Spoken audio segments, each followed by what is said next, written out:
Soleil and Solara, do you want to stand up and ask a question? Why did you paint your face brown?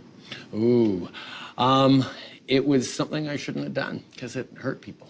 It's not something that you should do, and that is something that I learned. I didn't know it back then, but I know it now, and I'm sorry I hurt people. But did you paint your nose and your hands brown? Mm-hmm.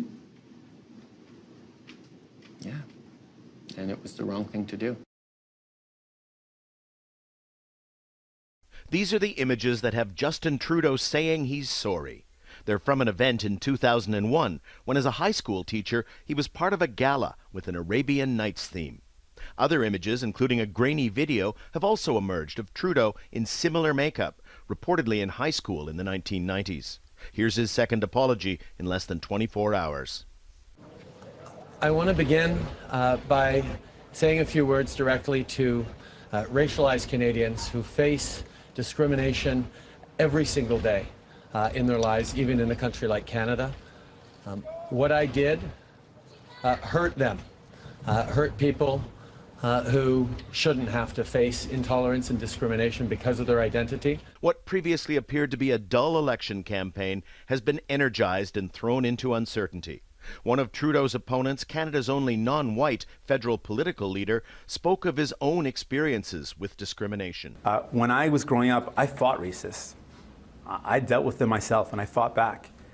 But I got a message from a friend who reminded me that there's a lot of people out there that couldn't do that. They couldn't fight back. They didn't have the ability to do that. And I think that it's going to hurt to see this. It's going to hurt them a lot. Also during this campaign, Mr. Trudeau and the Liberal Party have often linked Andrew Scheer, the Conservative opposition leader, to right-wing media and white supremacist websites. Mr. Scheer was quick to condemn the Prime Minister. Wearing brown face is an act of open mockery and racism. It was just as racist in 2001 as it is in 2019. And what Canadians saw this evening is someone with a complete lack of judgment and integrity. Trudeau has been the face of his government in front of the cameras much of the time, welcoming Syrian refugees, apologizing for the ill treatment of Indigenous people in Canada. He was deadlocked in the opinion polls with his Conservative opponent before the images appeared. How this affects his standing with the voters will certainly determine his political future.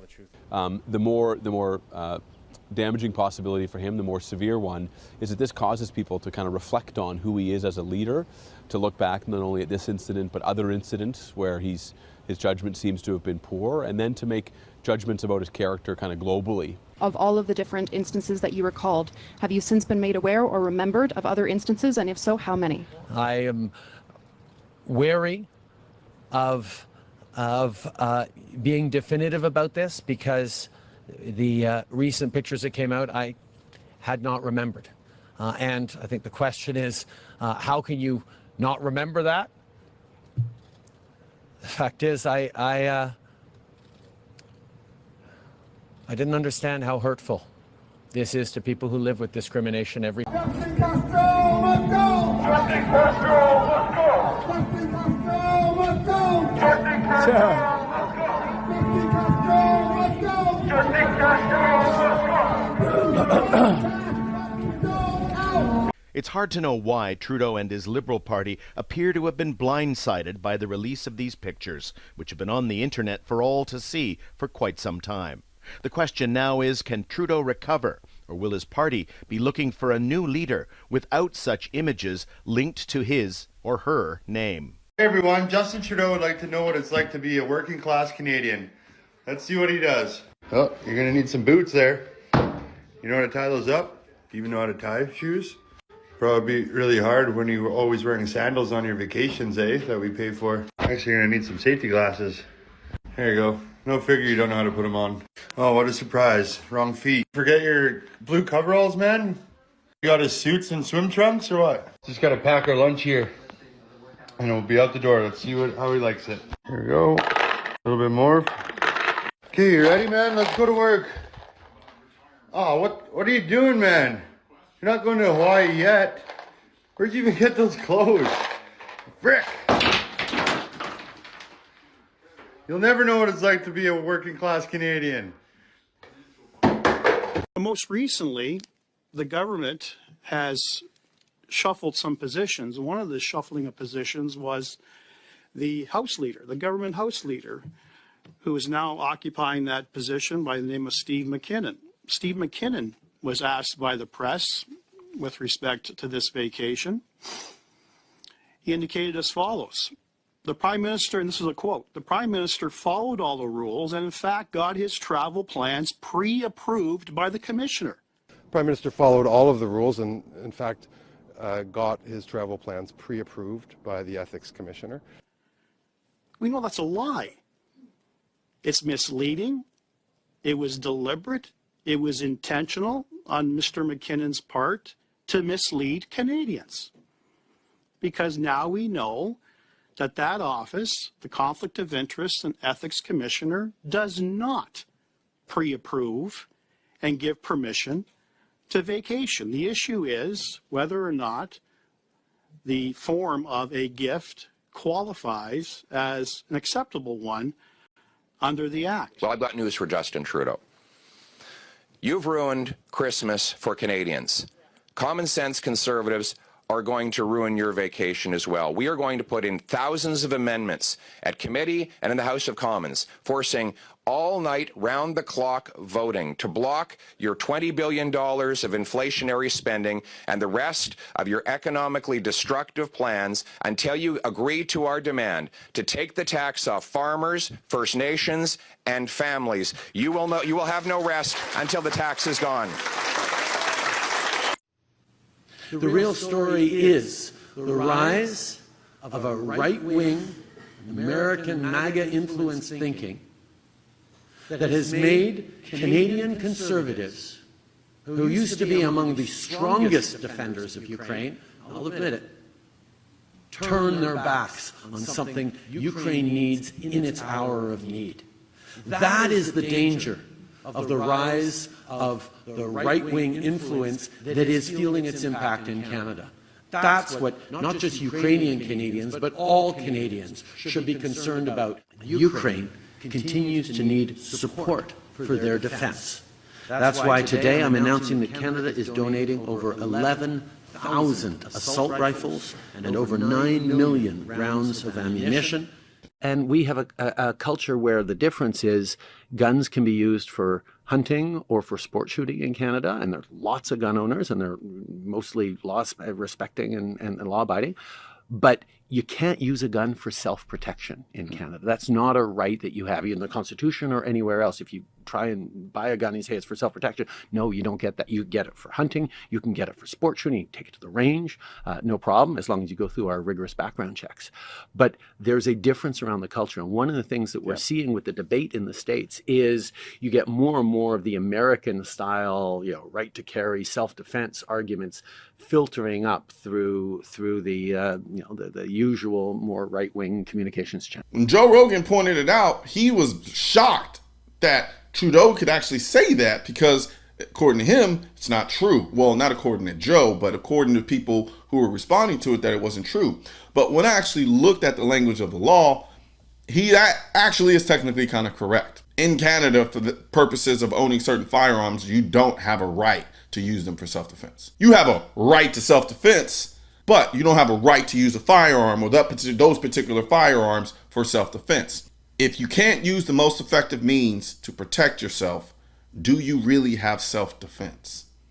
And that is the type of wordplay that a lot of these politicians like to use. They all do it. Joe Biden is notorious for saying, I support the Second Amendment, but the Constitution doesn't say that you have an unlimited right. All that nonsense. They all do it. They always start with, I support the Second Amendment, but. I support the Second Amendment, but. They're all feeding you word salad. And the reason why they do this is because we do have a Second Amendment. Our right to own firearms to protect ourselves in this country is codified in our Constitution. It doesn't give us the right. It protects the natural right. Self-defense is a natural right. However, saying you have a natural right, but not having the ability to execute that natural right doesn't mean anything. It's just words on paper or thoughts in our mind or ideals. If you can't execute them, then you have nothing. It's not about keeping us safe. It's about maintaining their control and power. That's it. We've already seen, and it's already been demonstrated, you cannot rely on police to protect you. Not because they're all evil, not because they don't want to. They can't. They don't have the means. They don't have the manpower. They can't get there in time to stop something once it happens. So we need to have what is most effective to stop it. But no, there's too many people in this country that are willing to just give up that right, thinking by some magical stroke of a pen, by banning certain firearms, that somehow criminals are no longer going to own those guns.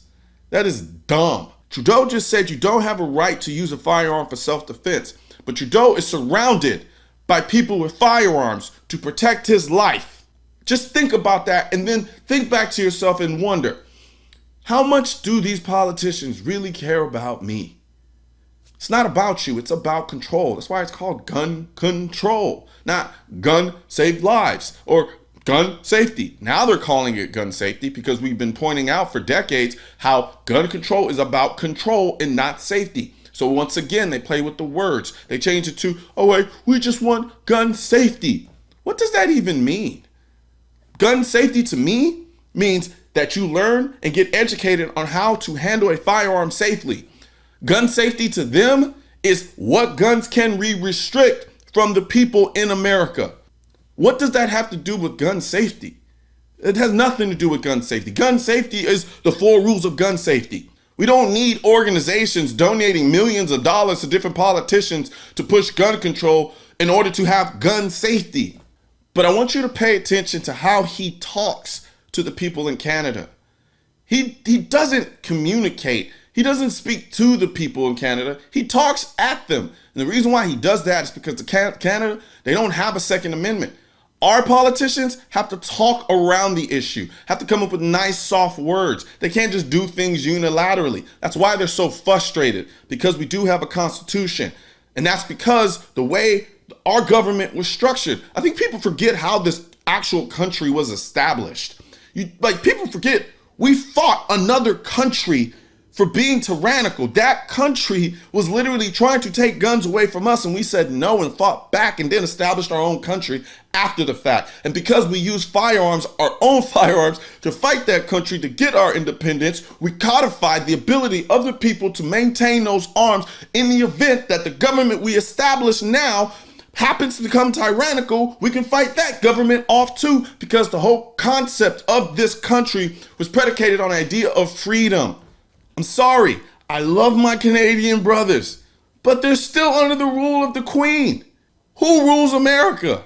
No one. We are a free country, and I'm tired of seeing people trying to throw that away for the sake of virtue signaling or for the sake of trying to feel safe instead of being safe. At any point, did anybody ever stop to think, you know what? Maybe if we had a society of people where those people grew up, learned how to use firearms responsibly and safely, maybe, just maybe, that country would be a force to be reckoned with. And guess who is a force to be reckoned with? We are. Say what you want. No country is perfect. Yes, we have violence in this country. Notice I didn't just say gun violence. I said violence, because violence is all the same. However you want to slice it, if it results in someone dying as a result of someone doing something to someone else unjustified, that is violence. This idea that we're going to specify gun violence and pull that out and somehow make things different is insane to me, especially when we understand how the numbers break down in the first place. Our violence isn't mass spread. That's the interesting thing about mass shootings. If you think about our violence, we don't have mass violence. Our violence comes from very particularized areas in this country that are all under the same type of condition. So, you need to ask yourself, what would actually change that? Ban the very thing that gives you the most power in this country to check your government? Our government has to tiptoe around us. Trudeau just gets up there and says, we're going to ban this gun, we're going to ban that gun, and guess what? You don't have a right to defend yourself with a gun. And then walks off like, yeah, I did it.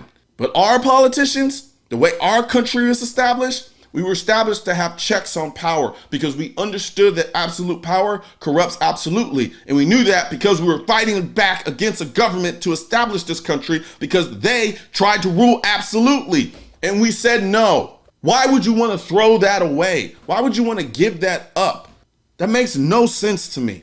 But yet here we are in 2022, people screaming up and down, do something, do something. We're too eager to just do something, not realizing we are throwing away the baby with the bathwater. If our politicians who are screaming we need gun control and saying, oh, I believe and agree with the Second Amendment, they truly honestly did, they would be condemning the things that Trudeau is doing. Trudeau is unilaterally making decisions that fly in the face of the very underrooted concepts of the Second Amendment. Yet you never hear them say anything negative about it. You never say, you know what? We have a Second Amendment in this country, and therefore we think what's going on in Canada is just not right. Oh, sure, we'll send soldiers and militaries and send people all across the globe to establish democracy.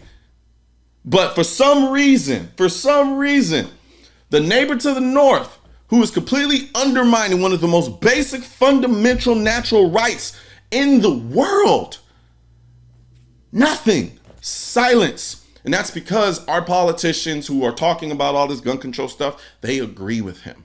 They do not believe in the Second Amendment. To them, the Second Amendment is a thorn in their ass. They do not like it because you want to know what it does? It gives us the power. Stop being afraid of your own power. That's what the Second Amendment was about. It wasn't about overpowering the government. It's about having the ability to check the government. That's what the Second Amendment is about. But too many people are too scared to take that on. And I'm not saying we need to go in there and overthrow the government, but what I'm saying is protect your right to own firearms in this country, because that is the only thing you have that gives you the leverage necessary to keep our government in check. We have a judicial branch, we have a legislative branch, and we have an executive branch of our government. All three of those branches do not have unilateral power to do anything they want. They all check each other. And guess what? We have three branches of government according to what's written in our Constitution. But in reality, we have four: the legislative, the judicial, the executive, and the people. And the people don't mean shit if they don't have the effective means to check the government. And that effective means is firearms. It's that simple. Firearms. Stop thinking we're too progressive for firearms. Stop thinking we're too advanced for firearms. That's not how this works. At the end of the day, all across the world, people are still killing people. People are still dying. So there is no such thing as progressing past violence. That is a airy-fairy, nonsense, utopic mindset that is permeating very large aspects of this country, and it's destroying the country.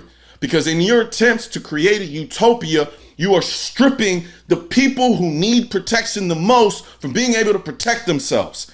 And that does not create a utopia. It creates a society of victims. And you know who preys on victims? Criminals. And you know whose guns are not going to get taken away with gun control? Criminals. So miss me with that utopia idea of, oh, no violence. No, there will always be violence because there will always be criminals.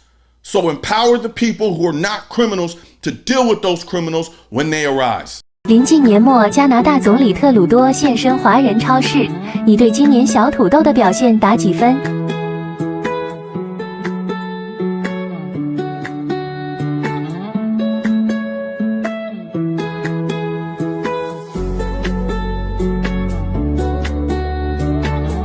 临近年末，加拿大总理特鲁多现身华人超市。 Canadians, I got a question for you. When they bring in 500,000 Palestinians in 2024, plus the additional 500,000 Africans, Middle Easterners, and Indians that they were talking about bringing in from all of those regions, what are you going to do? That's going to be 1 million people with no jobs. They don't speak English or French. They have no skills, and they actually come from countries that hate Canada. What will happen? What do you think is going to happen? There's my question to you. Do you think that everyone's going to sing Kumbaya around the campfire? Or do you think that all of them are going to fight each other and fight you? Do you maybe think that these folks are just going to walk into your house and take what they want? I mean, I think so. But why don't we get you to do this? Considering that 9 million non-English speaking immigrants, in many cases illegal, have been brought in since 1994, that's going to be almost 11 million in total who don't like Canada. in the comments, you tell me what you think's going to happen in 2024. Yes, let's talk to Ben Habib, because the front page today of the Daily Mail is even more shocking a story about the migrants, I think, than we've ever seen. We know already that there have been 30,000 of them coming last year. Probably as many will come at least again this year.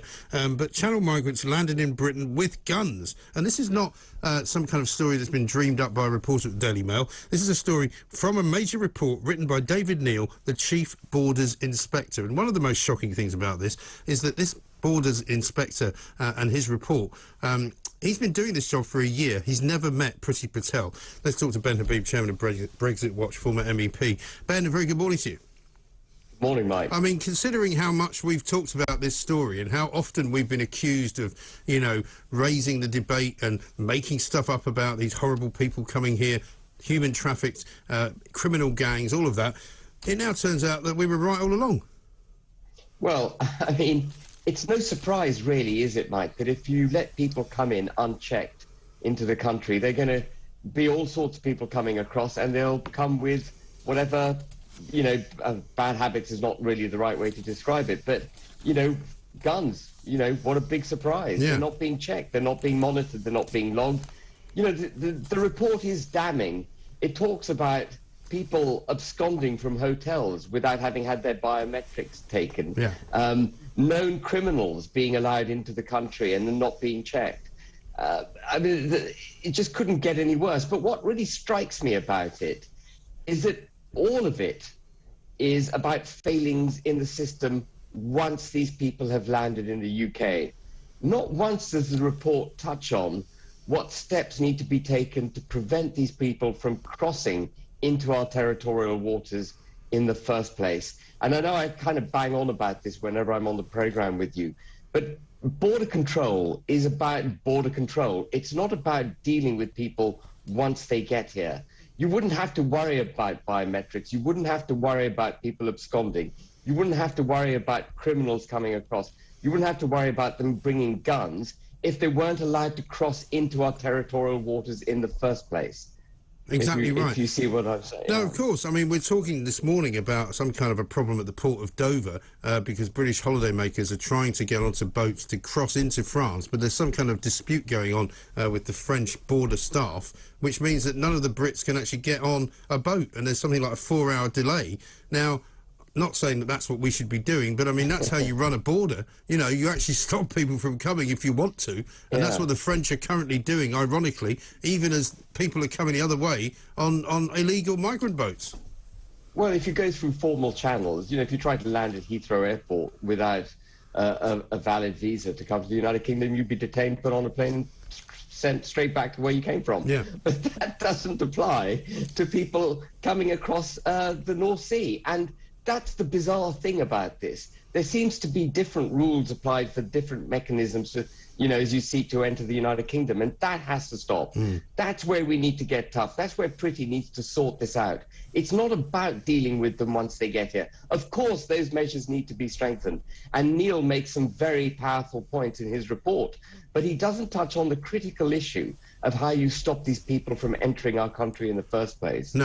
Governor, will you instruct your officers to physically prevent federal officers from accessing that part of the border? So what Texas is doing is just very simple. And that is because the Biden administration has really, truly abdicated its responsibility to secure the border and enforce the laws. Texas very simply is securing the border. And so we put up the razor wire that you were talking about, Bill, and we put up all these barricades that actually have denied illegal entry. And as you pointed out also in that screen, that there are criminals coming across our border. Texas has a right as a state to stop criminals from coming into our state, to make arrests of those criminals. And we have National Guard as well as Texas Department of Public Safety officers who are there to make those arrests and to deny illegal entry. And Joe Biden actually does have an option here. Joe Biden's option is to enforce the laws of the United States and stop this illegal entry. No, but he also says, and I find this staggering, that he's never even had a meeting with Priti Patel in the year that he's been putting this report together. I mean, surely this should be on her watch, the most important issue, because she keeps telling us she's going to fix it. I found the headline from 2019 where she said by 2020 all of these journeys will have stopped. Yeah, well, you know, the government is great at these declarations of intent, almost as if just declaring it will make it happen. You know, we had that, don't want to go back to it again, but we've had that with the Northern Ireland Protocol where they declared they're going to get rid of it, but then done nothing. They declared in favor of, you know, really controlling our borders and then done nothing. They've said they're going to sort out the cost of living crisis, but actually taken no material steps to address it. They seem to think that a declaration in itself gets the job done. It doesn't. You know, you need meticulous, joined up thinking. And then you need to implement that whatever that plan is and hold people to account over it if it hasn't been properly implemented. And these are things that seem to be fundamentally absent, you know, in this government. Yeah, it really doesn't make much sense as to why nothing has been done for so long. And as we know, the numbers game is ridiculous, because if we don't know how many people have absconded from the hotels that they were put in, because that's where they were supposedly being monitored, we have even less idea of how many people are coming in who don't ever get seen by Border Force, who literally just walk off a boat at somewhere like Pett Level, which I know quite well, is a very easy place to land. It's very flat, you know, it's very low, there's no cliffs to worry about, and you can literally just walk off the boat into the town, and we know they do that in Dungeness as well. It's incredible. Yeah, well, I mean, when they say 28,000 people came to the UK across the North Sea last year, of course the number's higher than that. When they say 15,000 have come across so far, of course the number's higher than that. You know, the numbers about which we're aware are a fraction of what's happening, because they're the ones we've actually, you know, caught isn't the right word again, because we haven't caught them, have we? They've come in, they abscond from their hotels. It was interesting, one of the statistics put forward by Neil was that he did a random test of 57 absconders, 38 of whom hadn't provided biometrics. So the vast majority of people, once they arrive, even if they're caught, are not being logged properly. It's just absolutely absurd. It's a complete breakdown in governance, and we've got to get a grip. This government has got to get a grip. And in a sense, you know, Neil has slightly excused himself because he's Chief Inspector of Borders, isn't he? But he's not talking about border control. He's kind of laying the blame elsewhere. And Neil needs to come forward with ideas on how we're going to make sure they don't cross into our territorial waters. For me, it's very simple. For me, Border Force and the Royal Navy should do their job, which is to push these boats back into French water. You know, we've got to develop a bit of tolerance to the criticism that might come from the effects of that. But unless we're prepared to do that, we're never going to deal with this problem. Security officers at Heathrow wouldn't hesitate to unholster their guns if a would-be illegal migrant tried to rush across one of the barriers. You know, they'd be arrested and handcuffed and dealt with rigorously. So I don't know what it is about our territorial waters that, you know, we seem to go completely weak at the knees. Yeah, it is extraordinary. Ben, good to talk to you again. Thank you very much indeed. People of England, Ireland, Scotland and Wales, first of all I want to apologise because I feel I betrayed you. This is going to be very hard for me to do, but it needs to be told. I'm not going to tell you my name, you can just call me the whistleblower, because this needs to be told. I own a small bread and breakfast / hotel on the outskirts between London and Bristol. Exactly where, I won't say. I was commandeered by the office of 10 Downing Street to rehome refugee families, which I agreed. When the first lot of refugees came, there was not one woman, there was not one child. The people that turned up were men from the age of 19 to 30, I would say. I have enough room for about 250 residents. I currently house 150 immigrants. Yes, I did receive quite a large sum of money for doing so. On doing so, the government told me that I had to fire all my staff and they will supply their own, and also that they will supply security guards for the bread and breakfast.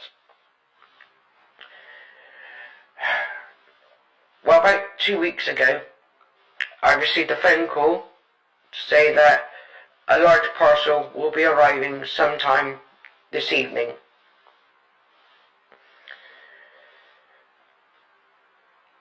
After waiting a while, the parcel didn't come, so I retreated to go to bed.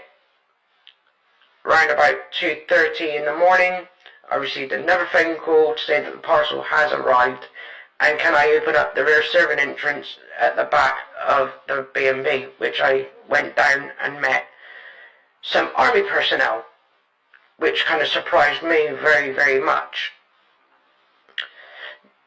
Then the person in charge, I don't know who he was, colonel or whatnot, asked me to show him to a secure room within the B&B, which I did. On doing so, they loaded in roughly between 60 and 70 really big crates. I asked what was in the crates. And I was told that I was not permitted to know. He then handed me a smaller parcel and told me that I will receive a phone call to give me further instructions on what to do and when to open this parcel, which was very strange. So I've had this parcel now for about a week in my office, and I started talking to a friend of mine, and he said, well, do you know what? You don't know what's inside those parcels. It could be anything. It's your property. Whatever's inside your property, you own the rights to open, and I should have a look what it was. And I was debating about it for a little while, and I thought, you know what? You are kind of right. If it's in my property, I want to know what it is. So I opened the small parcel up, and inside was a letter with a list of names and numbers written next to the name. On realising that each name on the letter was one of the refugees. And then there was a smaller box inside the parcel. I opened that and there was a series of keys with numbers on. So I went down to the secure lock where these crates were and noticed that each crate had a number on it and each key had a number on it. So I took 2 keys for 2 of the crates and I opened up the crates. Crate 1. There was a load of AK-47 machine guns. Crate 2 were a number of hand grenades. Now, when I say this, I'm saying this as you could start a new war off with what I was looking at. There was enough ammunition inside one of the crates to easy wipe out my little village. Boom, gone, easy.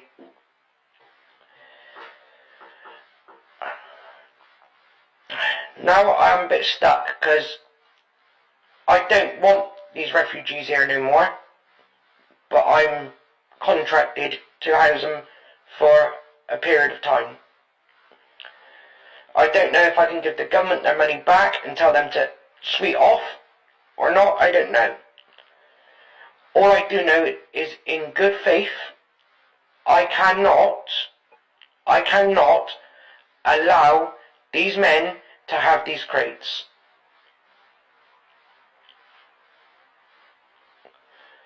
I am going to move them away from my property to a secure garage that I have not too far. Because I'm not going to be responsible for allowing our government to kill us, the innocent people. Because it's obvious to me now that this is their plan. How Americans sound, asking for directions in Canada. Hey! Hey, yeah, do you know how to get to Saskatchewan? Bud, that's like 2,000 kilometers from here. Oh. How many football fields is that? That would depend if you were asking about CFL or NFL football fields. What the fuck's this? Are you giving me some kind of attitude? That depends on what kind of attitude you're asking if I'm giving you there, bud. I'd like to see you come within 4 camel spits of the United States and try and say something like that, bud. Camel spits, this fucking guy. You Yankee Doodle dumb fucks will really use anything besides metric to measure stuff now, eh? Yeah. Now how many of them fucking yeehaw units is it the Saskatchewan? Did want to ask, you're in Toronto. Welcome. Glad to hear it. It's been great. Are you Canadian? Of course I am. Are you part of the fucking opposition? Are you? I don't know how to phrase that. Did you vote for Trudeau? I'm not going to say. And let me tell you something right now. If a man says he's not going to say, like if you ask a motherfucker, did you vote for Biden? He's like, well, I'm not going to say. That's none of your business. He voted for fucking Biden. This is what I'm talking about, you guys. The enemy of Canada. Sure. We've got a pretty supportive gay and lesbian community in this city. I did want to ask you about something you wrote a couple of years ago. You said, if I had a gay son, I would think I'd... Oh, look, another. I'm saying to you, the swamp, you guys, the swamp. Are you a gay man? I'm an ally of the community. If you had a son and he was like, he had a son, he was gay, you'd be like, oh man, you don't want a grandkid? No problem with it. Oh man, well, dude, you're a weak fucking man, dude. You're part of the fucking problem. You elected Justin Trudeau. When he sees the bank accounts, like, you're just fucking pathetic.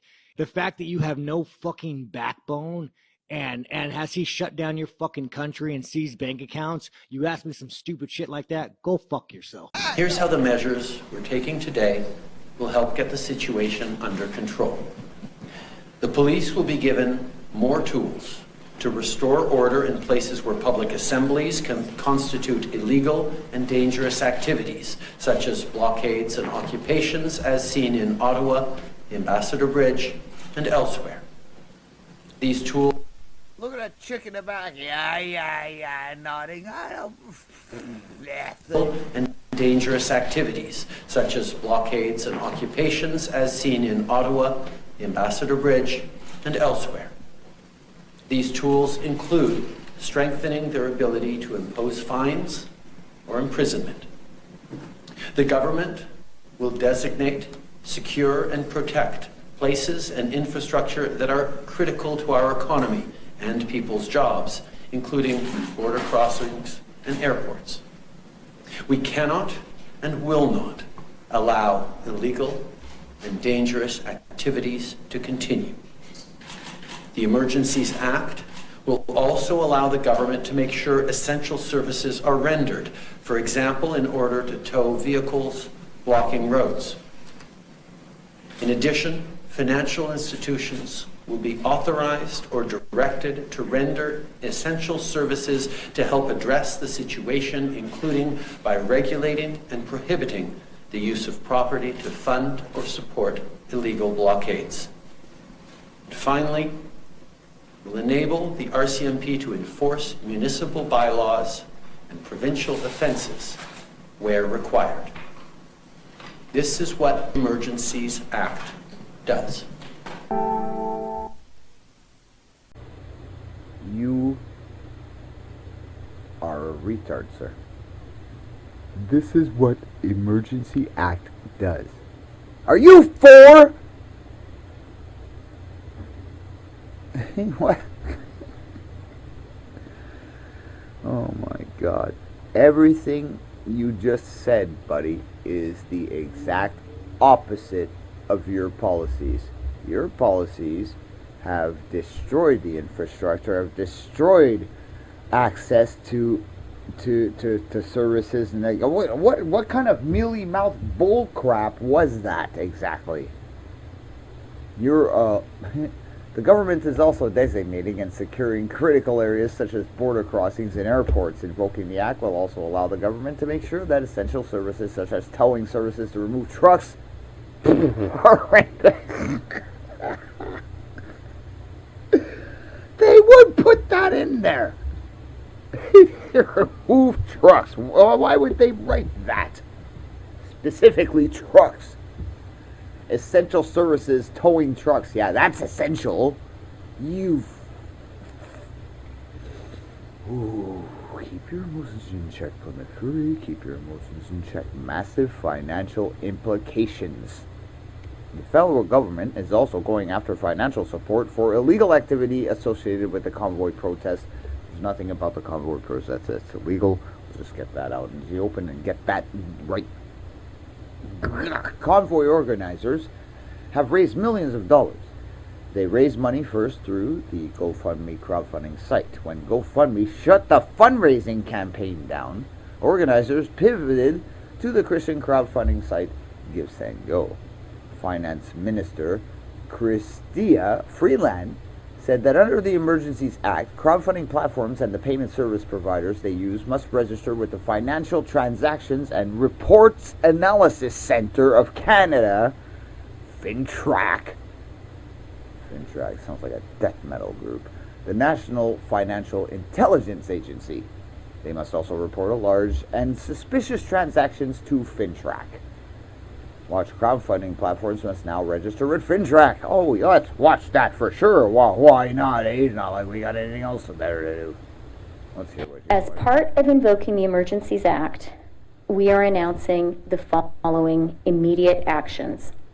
First, we are broadening the scope of Canada's anti-money laundering and terrorist financing rules so that they cover crowdfunding platforms and the payment service providers they use.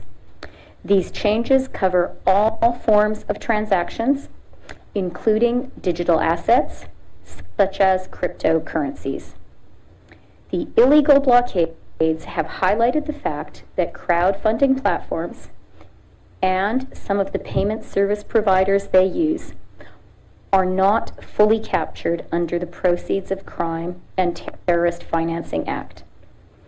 Our banks and financial institutions are already obligated to report to the Financial Transactions and Reports Analysis Centre of Canada, or FINTRAC. As of today, all crowdfunding platforms and the payment service providers they use must register with FINTRAC, and they must report large and suspicious transactions to FINTRAC. This will help mitigate the risk that these platforms receive illicit funds, increase the quality and quantity of intelligence received by FINTRAC, and make more information available to support investigations by law enforcement into these illegal blockades. The blockades are not illegal. What you're doing to us is illegal, lady. Like, these people are living under a rock if they think that they're going to get away with any of this. Are you crazy? Lady, Miss Deputy Prime Minister, okay, so you gotta go. This clown over here has gotta go. Sitting there with a diety on your face like a frickin' idiot. Well, I can't help but editorialize this. I'm from Canada. You guys are batshit crazy. I don't think we have to repeat that drivel. Canadian financial institutions can now temporarily cease providing financial services if the institution suspects an account is being used to further the illegal blockades and occupations, said Freeland. Your name is an oxymoron, lady. Are you shitting me? This order covers both personal and corporate accounts, she said. Measures still subject to Charter of Rights. The Emergencies Act, which replaced the War Measures Act in the 1980s, defines a national emergency as a temporary, urgent, and critical situation that seriously endangers the lives, health, or safety of Canadians and is of such proportions or nature as to exceed the capacity or authority of a province to deal with it. What in the hell about this? Look at this. You're trying to tell me, no, what seriously endangers the lives, health, or or safety of Canadians and all this is your freaking vaccine mandates and your lockdowns and your face masks, which regurgitate your CO2 into your freaking lungs and cause mushrooms to grow on them. People are psychopaths or batshit crazy. All right? Everything in this article is the exact opposite. It's like I've been saying for years. Everything is upside down and backwards. Welcome to the great upside down. You thought that TV series was bullshit? No, we're in it right now.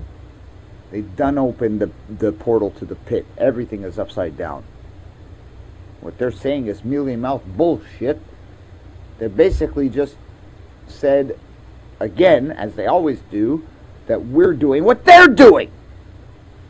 But they're doing it. We're not doing it. They're doing it. What we're doing is a result of what they're doing, which is exactly what they just described. They're guilty of this, not us.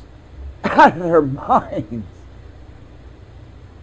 Out of their freaking mind. I digress, man. I gotta stop it because I'm about to lose it. Plymouth Fury out.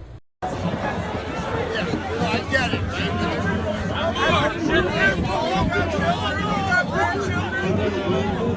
This is what we're doing it for. So they all can have peace and love and happiness. Peace, love, happiness. Amen. Amen. Peace, love, happiness. Peace. You guys are breaking my heart. This is peace, love, and happiness. Peace. We are at peace with protest. We are at peace with protest. Hold the line! Here comes the horses. They have the horses coming. Back!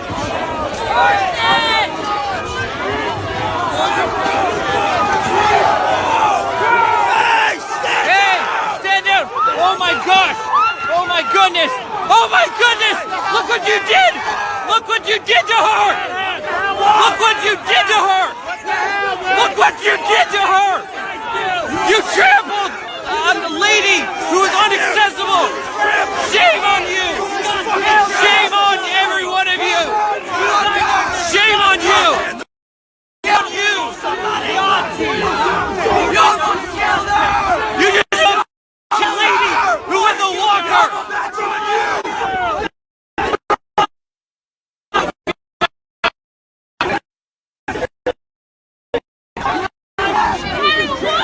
She had a walker and she just got crushed. They just trampled a lady with a walker. Shame on you guys! Shame on you! What are you doing? Stay peaceful! Shame on you guys! You just trampled a walker! So I sat down there and started a fire. And that fire is in memory of all the Indigenous children that died in the residential schools. He didn't have certain made it back, right? Right. And then he asked me about ID. I said, I don't know nothing. I'm Indigenous. Yeah. And what I is said, it? I said, I'm Indigenous. Right. Right? And, Right. And he goes, but would you give me your name What's if I happening? asked for it? Wait. What's happening? Oh, sorry. Are they leaving? There's a choice we make. Yeah, that's a good song though. We're saving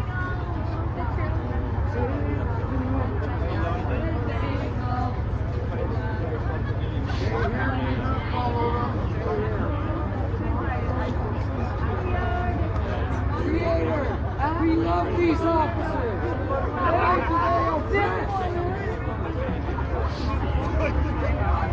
Can I have anybody move up a bit further? That's part of the It's not a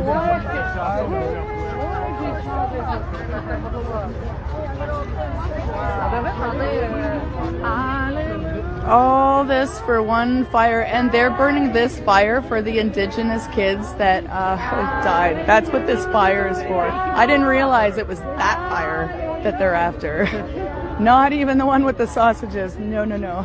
The one where they're all praying for the Indigenous kids. Do you see what's happening? That's why they went after the man in there too. Unbelievable. That's exactly what, that's why it's this fire and none of the rest. Well,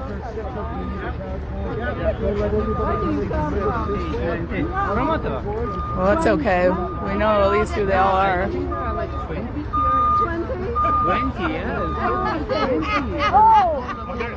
Look, so they're bringing in a fire truck to put this one out specifically. Okay? None of the other ones. This one specifically. Because they're praying. Hilarious. This is too much. I can't even believe this. My mind is blown.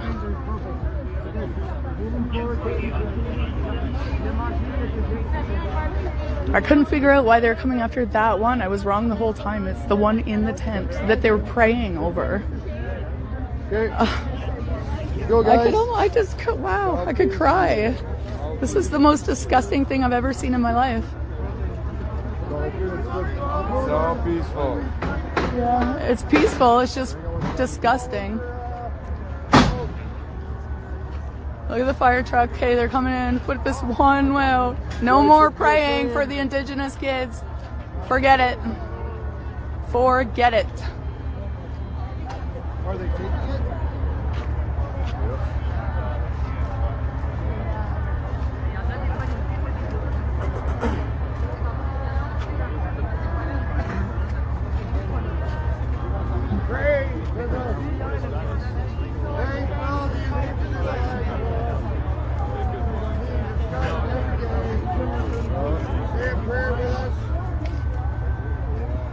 Hope they don't burn themselves.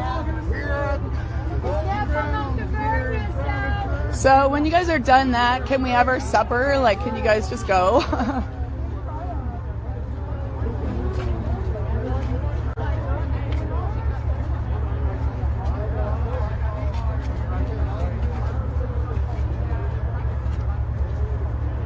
I can't get right in there. There's too many people. They'll all tell me I'm standing too close. Anyway, they're putting it out.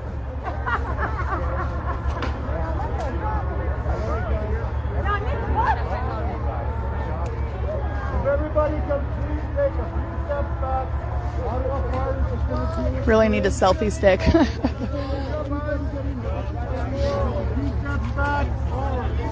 Okay, come on, guys. Everybody be peaceful and clear your head. Just make this stuff, man. Let them do what you gotta do.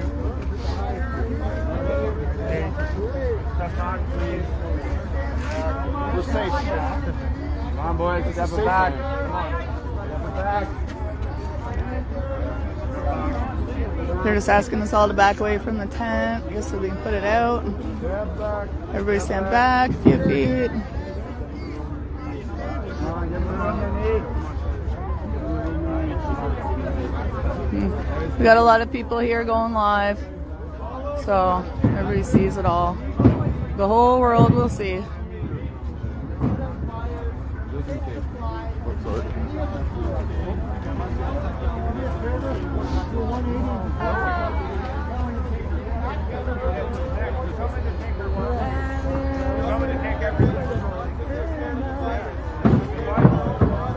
Oh, they're taking everything away. Are they? Are they taking everything from there? Is that what he just said? It's not a police, right? No.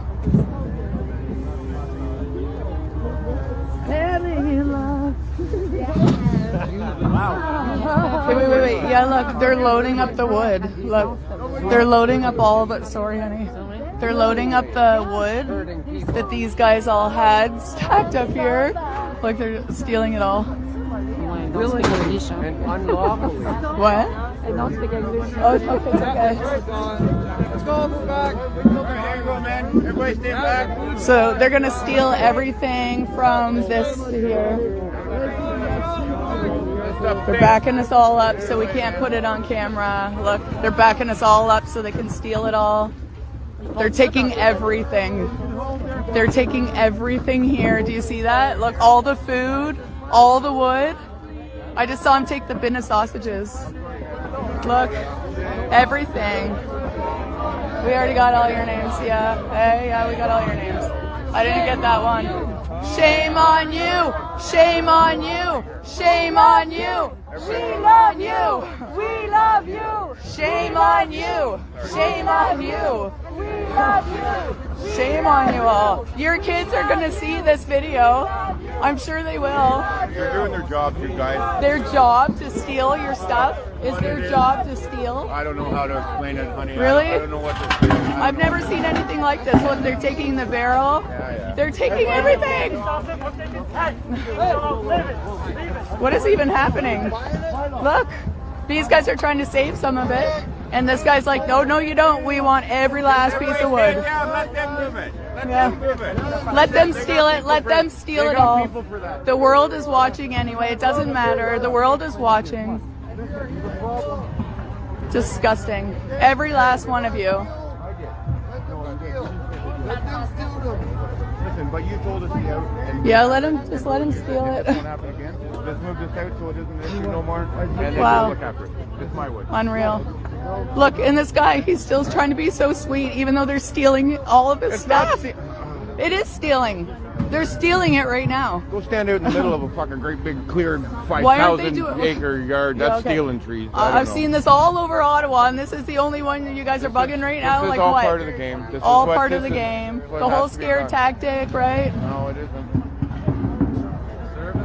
They can be a lot scarier. Yeah, These to guys serve are and being really protect. nice. Look at them protect us. Look at them they're protecting being- us by stealing everything. Look at them go. Look at them like little scavengers taking everything. There you go. Take it. Take the wood. Hope you enjoy the sausages, guys. Enjoy. No, listen. It's on us. You guys don't understand. The guy On just you helped guys. us. He helped us. Who with helped what he you? did. The What? officer that told me something, How and is it's that possible? fine. So don't worry about it. It's fine. Nobody's going to Okay, freak maybe out it's and fine with everybody's you. gonna be okay. It's not fine with me. Well, we can't get mad about it. Well, we and can what are agree you to gonna do? disagree. You can't get mad about it, honey. Oh, yeah? You can't. This is disgusting. Ottawa, please resign. Yes, you all should resign. This is gross. Gross. Frig.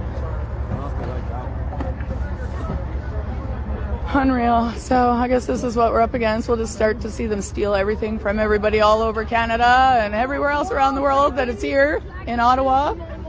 Hope you guys enjoy everybody's things. Go home and tell your kids that you're stealing firewood today. Yeah, right? Let your kids know you stole firewood. Listen, everybody, let's not forget why we're here. We're here to support the truckers and all of us independent people that are coming here so we can make Canada better. Let's just be happy and carry on, you guys. I'm sorry, Right on. he's getting upset with me. I'm getting a little too passionate here, I think. I'm sorry. This is just a brand new experience, and I don't know how to feel about it.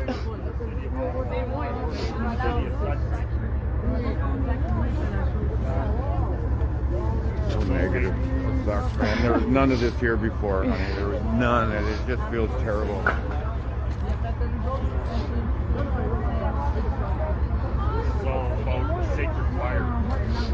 Yeah, all over a sacred fire. That's what it's all about. So, I don't know. It does not look like a safe load in that truck.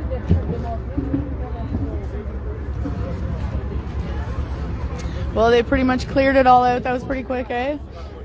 Not too much left. Make sure you get it all. May as well sweep underneath you while you're at it. Are they leaving bricks behind?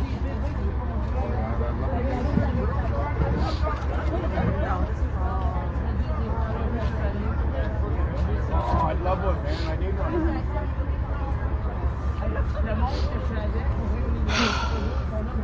Just gonna be quiet for a minute because some people are like getting a little too rambunctious here. So His hands are cold. oh, Muffin, why don't you steal some gloves? Our hands are cold too. Yeah. Well, they don't care. Don't give a shit. He's wishing he had that fire to warm up by. Yeah, well, they'll have lots tonight though. Oh yeah, they got all Yeah, their they'll take firewood. that home now. Yeah. How many cords of wood will And you'll not barrels. have to buy this winter? Yeah. Good on you, buddy. Score for your family. Too bad we're all jobless. You have a job and now you have all the wood and everything else. Wicked. I love it. That's the way the world works. Cold hands, cold hearts. Cold hands, cold hearts. That's right, Crystal.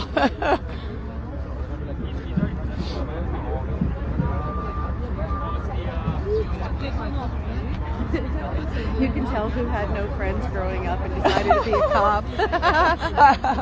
Oh my God. Any of these cops have kids either. I should hope not. Dear God, I'd hate to go home and tell their kids what they did today. That would be embarrassing.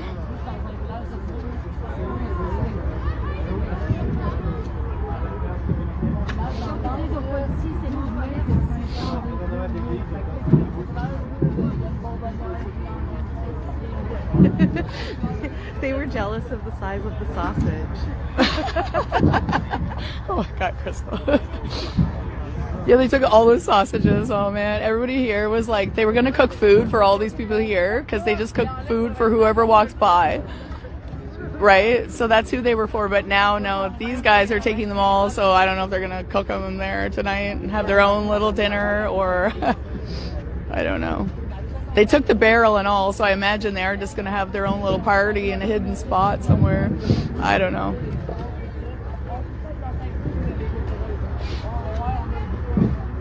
Look at them, every last piece. Get them all, get them all, get them all. It's taking you guys an awful long time. I can tell you don't work too hard regularly.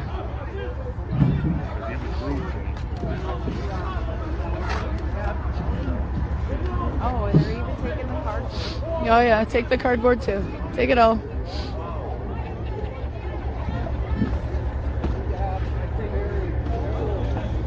Oh. Oh, are they going to leave the cardboard? Oh, or maybe they're just getting that later.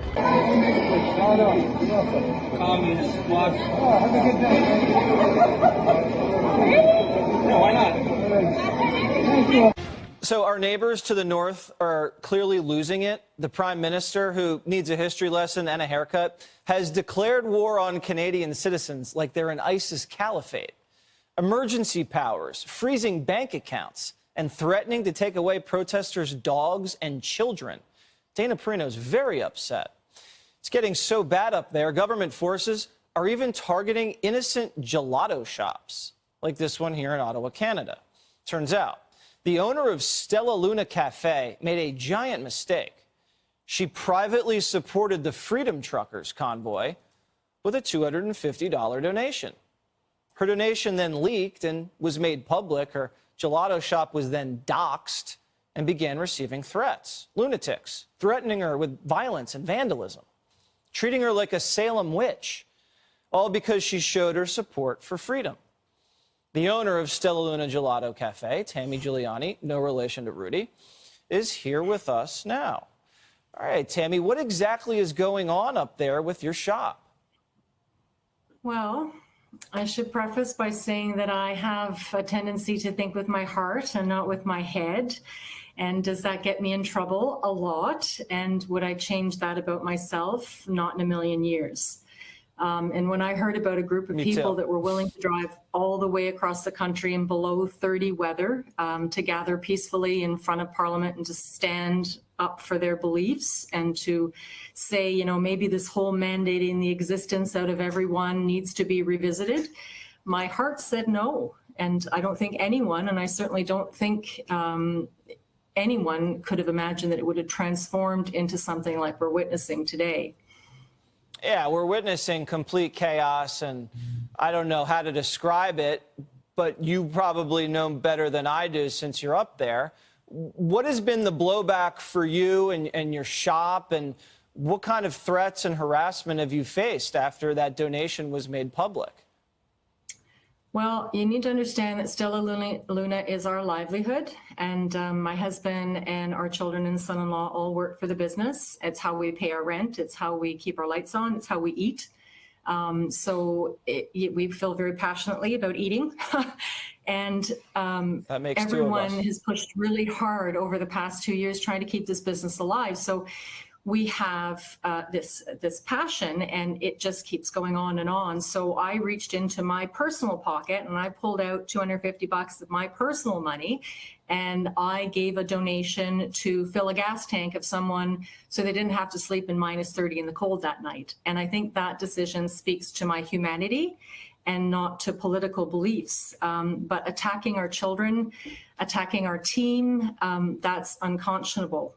And I think never in my 56 years have I ever experienced a country so divided, so full of hatred towards friends and neighbors. Sorry, I lost you there. So full of hatred towards their friends and neighbors. You know, they might have opinions that differ from theirs, but they're so willing to publicly shame and humiliate and spew forth angry vitriol. You know, we have been called terrorist for the first 36 hours. We were inundated with hatred, with threats of violence. People threatened our team on the phone, telling them we're coming to get you. We're going to throw bricks through your window. You'll pay for this, you Nazi supporter. I personally have been called a disgusting pig of a woman and that I should rot in hell. Our rural shop out in Merrickville, Ontario, someone draped a large bed sheet over our sign.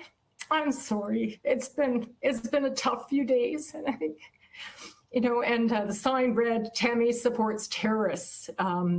Now, Mama Bear is going to dig out her claws on that one, and we're getting the video surveillance and the incident, and we will pursue that with the police. But late yesterday afternoon, messages of support and encouragement started to arrive, and people from coast to coast to coast throughout Canada and the US. And, you know, they've been buying gift cards online and calling themselves guardian angels. So, you know, we're going to use those funds to help pay the staff for their missed shifts and get some security guards in to make sure everybody's safe and that they feel safe coming to work. But the phone has been ringing off the hook all day today from calls all over Canada, all over the US, sharing stories of losing their jobs because of bankruptcy or because they refuse to get vaccinated, losing their homes. You know, we've heard tragic stories. I didn't think it was going to be this hard. But I just give me understand. one second. You know, we've heard so many stories from people calling to support us because, you know, we're pretty insignificant and we're just a little gelato shop. And all we want to do is make really good gelato. And so to have our, you know, to be targeted and have our staff targeted and our children targeted because I decided to reach in my pocket and, you know, fill the gas can of some guy I didn't want to see sleep in the cold overnight. You know, but our kids arrived at the shop today and there were heart-shaped balloons hanging from the door handle, and the window was covered with little sticky notes, and they were all these inspirational messages of encouragement. I think our favorite, which sums it up in a nutshell, so to speak, was somebody said, "Pistachios before politics." That's wonderful. Well, Tammy, you are such a perfect person. I love you. The audience loves you. You're a total sweetheart. I can see how hard this has been for you, but how inspiring you've been for us and for the community up there. And we're at Jesse Waters Primetime. We're going to order a boatload of pistachio. I don't care how we get it here. We're going to get it here, and we're going to order a hell of a lot of it. So, you know, keep up the good fight. One thing? Yes. One message I want to leave people with, and Sure. it's truly thank you so much for everyone, for all over, for contributing, buying gift cards.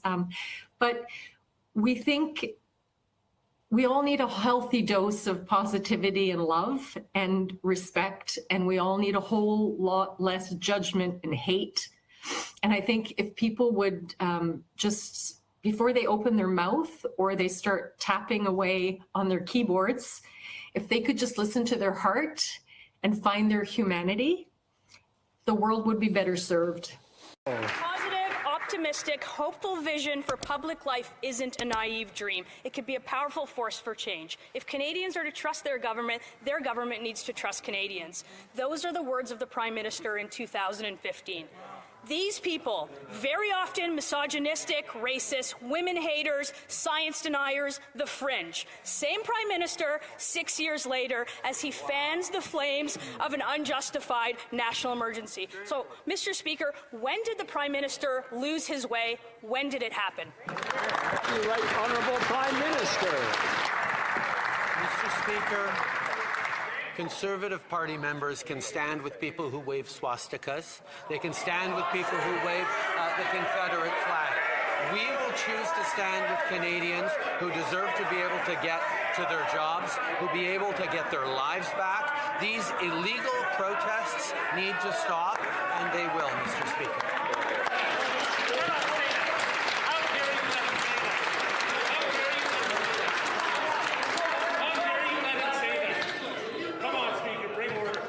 For Thornhill.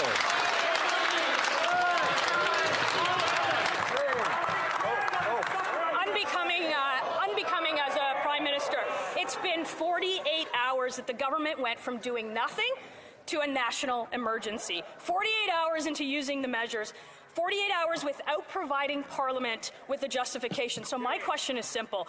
When will the Prime Minister admit that he's lost control of the situation, that he's lost control of his country, that he's lost control of his caucus, and that he's lost control of his leadership? Mr. Speaker, I've never seen such shameful and dishonourable remarks coming from this Prime Minister. My great-grandfather flew over 30 missions over Nazi Germany. My great-great-uncle's body lies at the bottom of the English Channel. There are members of this Conservative caucus who are the descendants of victims of the Holocaust. For the Prime Minister to accuse any colleague in this House of standing with the swastika is shameful. I'm giving the Prime Minister an opportunity. I'm calling on him to unreservedly apologize for this shameful remark.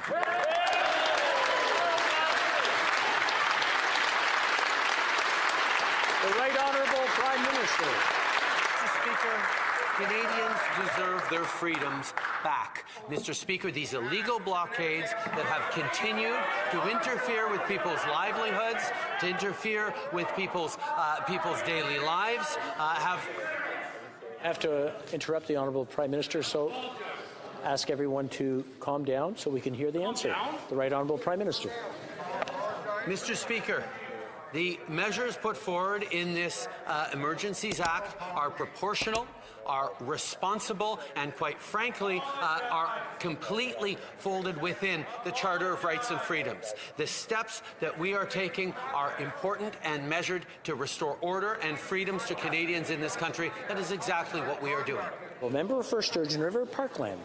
Mr. Speaker, the lack of an apology from that Prime Minister speaks volumes. I have given this Prime Minister an opportunity to retract a shameful remark where he would accuse any honourable member of this House to stand with a swastika. As I said before, we have colleagues who are the descendants of victims of the Holocaust. I'm giving the Prime Minister one more chance. Will he apologize to all members of this House? The Right Honourable Prime Minister. Mr. Speaker, the members of the Conservative Party are calling to us to take more action over the past 2 weeks on this. They continued to stand with and encourage these illegal blockades.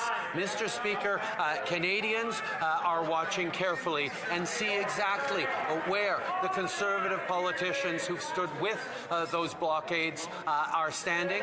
We will stand on the side of Canadians who deserve their lives back, who deserve their livelihoods back. Member for Sturgeon River Parkland.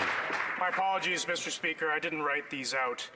But the fact is, I don't know how any member of the government caucus can stand by this Prime Minister when he accuses honourable members of this House of standing with a swastika. I'm calling on all members of the Liberal caucus to denounce the Prime Minister. I have given him 2 chances to apologize. He has refused to apologize. Mr. Prime Minister, apologize.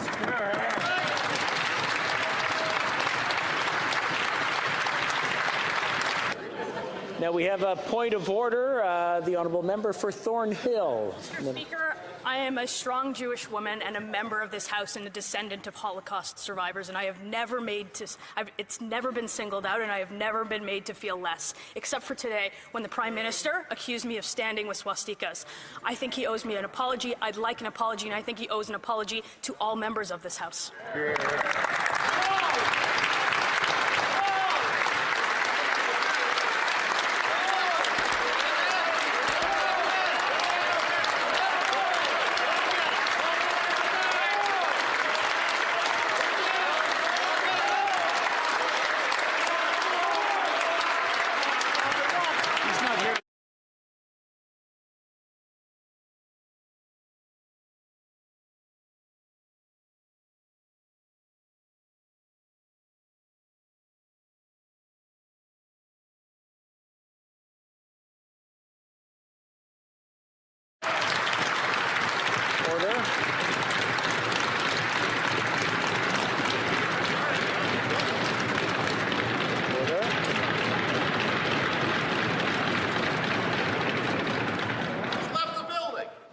I want to encourage all members to be as judicious as possible when using words in this chamber, and to reflect on what they say on all cases. On a point of order, the honourable member for Regina Capel. Thank you very much, Mr. Speaker. And I just want to carry on with the point that was made by my colleague from Thornhill. You'll know, Mr. Speaker, that when comments made in the House are so injurious, so insulting, and so unparliamentary, they rise to the level of a question of privilege, Mr. Speaker. And as you know, you have the ability to rule on that immediately. What the Prime Minister did, I won't even go into the hypocrisy of the man who did blackface so often he can't remember it, accusing somebody else of doing anything remotely racist. But his comments made to a Jewish member of this House are beyond unparliamentary. They are reprehensible, and I would ask that you rule that this rises to the level of a question of privilege, and I am prepared to move the appropriate motion, Mr. Speaker.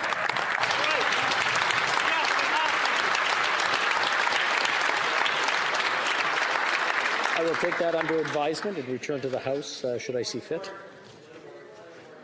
We have someone else who has a point of order as well. The same point. Okay, we'll carry on.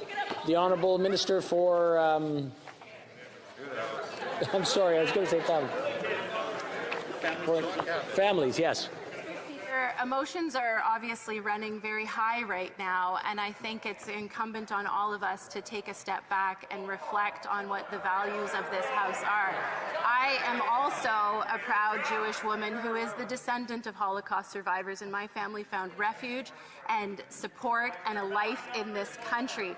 And Mr. Speaker, we must listen to each other, and we must assure that no one in this House is standing with those who support white supremacy, who support Nazi views, who look to contribute and enable racist views. And Mr. Speaker, I would ask that all of us in this House use our words judiciously, including the member opposite who just yelled out something completely inappropriate, because all of us have reason to be here, and I would call on the members opposite not to stand with those who are sharing those views, because how does it feel as a person in this House seeing colleagues taking pictures with people who are looking to overthrow the government? That's what I ask those colleagues to do.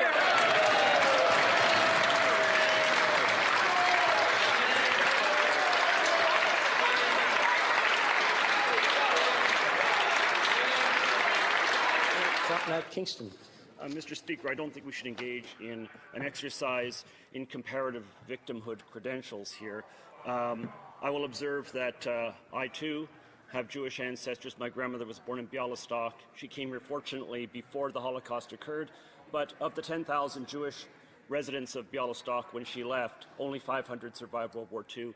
I would just say that it's not for the member opposite, although I know she spoke sincerely to speak out on this. It is for the Prime Minister to come back and retract his words. The Prime Minister is very good at apologizing for acts that took place before he was born by people he wasn't involved in. It's time for him to take responsibility for his own words and apologize for what he said.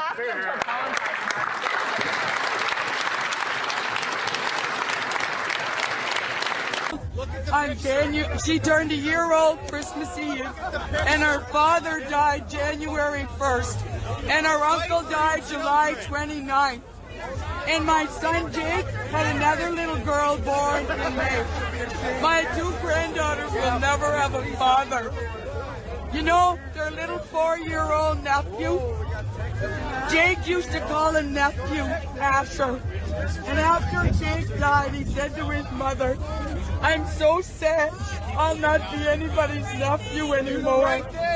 That's why I'm here, because they killed my son. You guys are actually breaking the law. Oh my God, I would stand up for you any day. I would, and you know, these boys would defend you or your children any day. Kane took so many homeless people home and helped them. Please stand up for freedom. Please stand up for the oath you took, for the constitutional, for the criminal code. Do what's right. You guys can keep your camaraderie and brotherhood. You just stand together. Everybody, one please join us. Brotherhood doesn't have to be broken. You're not alone. You won't be alone. You guys will have people that will look after every one of you up. You can continue to serve and protect as you took the oath to do.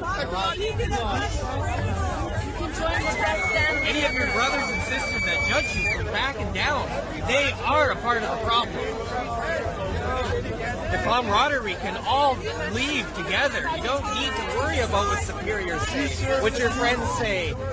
We're all friends and family under one. People get to go home to their families. I don't get to go home to my family. My son Kane lived with me. We were in the middle of renovating my home when he died. Jake has plans of starting a new life in the new year. Both of my boys had so much hope and such an amazing future ahead of them, and they're both dead. These truckers, the support that the truckers are getting are from the people, not from the government. And I think that, I'm telling you, I never thought that, I mean, this is a global movement. The whole world is watching. As much as the Canadian government and Trudeau is hoping they won't, everyone's watching.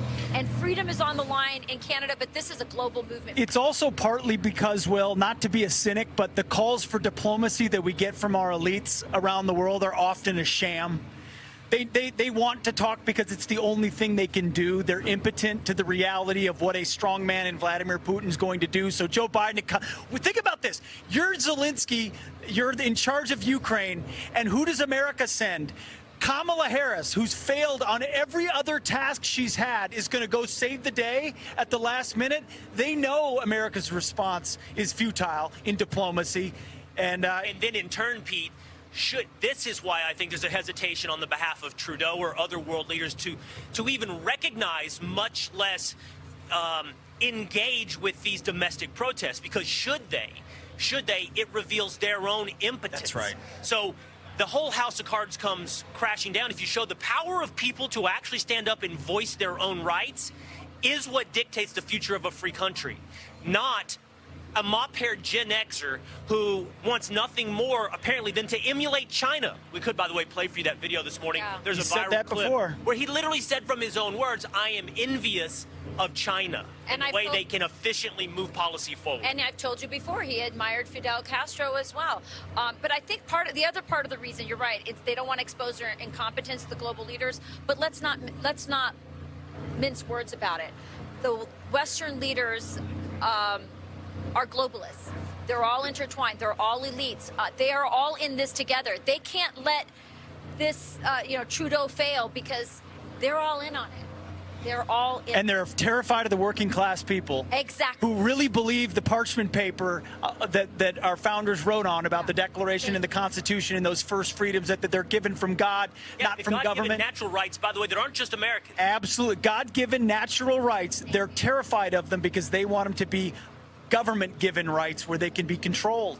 Yeah. And that's why those truckers can't be negotiated with from Justin Trudeau's perspective. Yeah, this is bigger. This is so much bigger than Trudeau. This is about world leaders. This is about corporations, Jeff Bezos, the George Soros, absolutely, all the masters of the universe. Well, it's getting loud here, Will. It's getting real loud. There's a car literally. Freedom! Freedom! Freedom!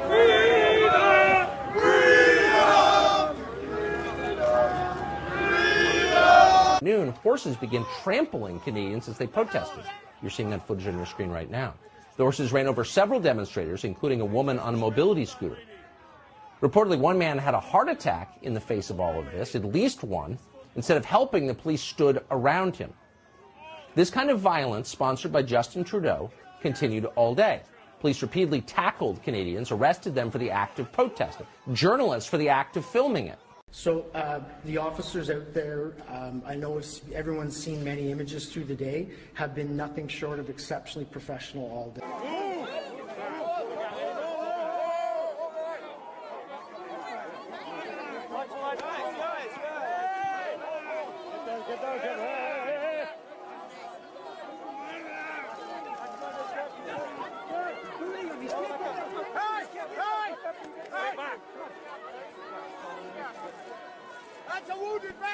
We have a plan. We articulated that plan to them, and they have executed it extremely well throughout the day.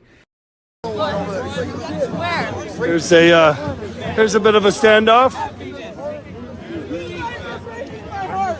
This is peace, love, and happiness. Peace. We are in peace. And happiness. Here we go. Here come the horses. Hold the line.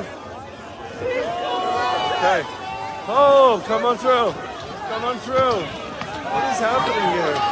Wow. What is this lady doing? Trampling. Trampling horses. Trampling. Stop it. Stop it. Look. Oh my God. They just trampled this lady. They just trampled that lady. They just fully trampled that lady. They just fully trampled that lady. Here's the lady. Here's the lady that was trampled. The level of professionalism that they're seeing in the face of taunts, slurs towards them is challenging, but we're seeing their ongoing professionalism every minute of every day.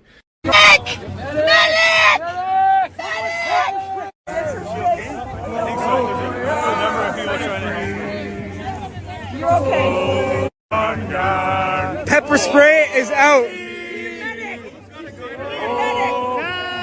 Hold her, hold her. We stand on guard.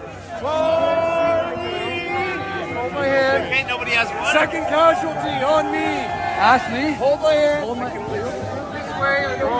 Hey, check, c'est le gars qui est dans l'itinérant.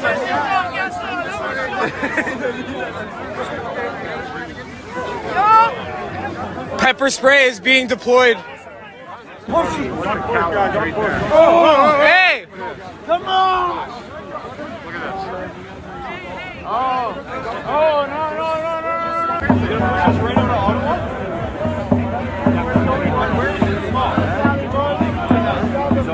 But we're seeing their ongoing professionalism every minute of every day.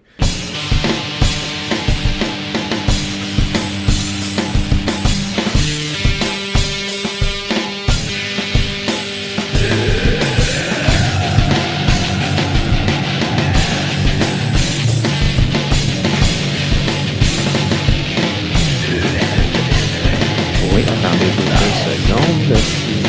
Mon collègue va parler. Si vous voulez juste vérifier l'anglais en partant.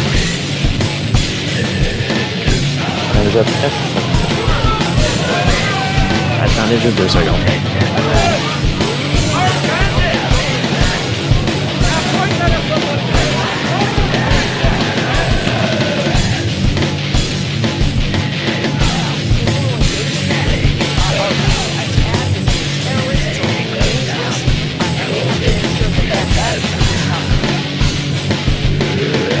You know, it was Justin Trudeau who actually marched with BLM protesters and fought them down with this fine. Donc on se réessaye, on va juste tester l'anglais pour commencer. English, this is English channel. English is good. English channel. English channel. That's très bon. 1, 2.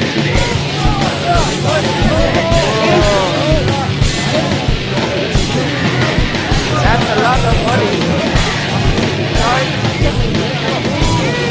Move! Et voilà en français.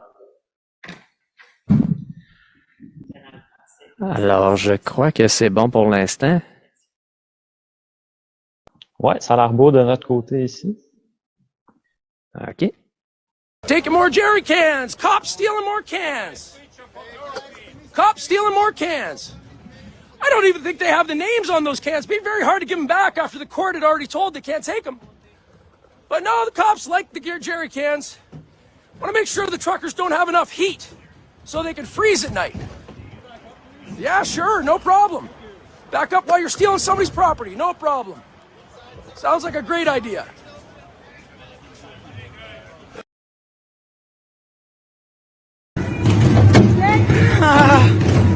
Wow.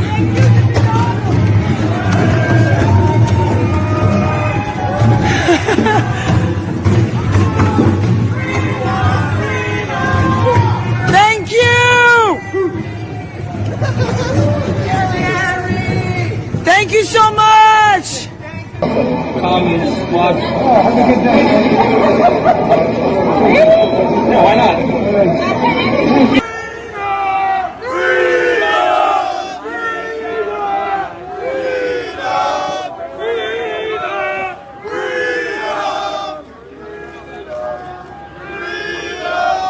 Coming quick, quick. Oh shit. Well, they're running. They got the spray. They're pushing hard. Sure nobody falls. Oh shit. Wow. I've never seen an advance like this. They're running. The one cop's grabbing his other one, telling him not to go that far. That guy's doing too much. You're okay. Come with me. 10 for this. The veterans of the War Memorial, their red tent has bottles of water.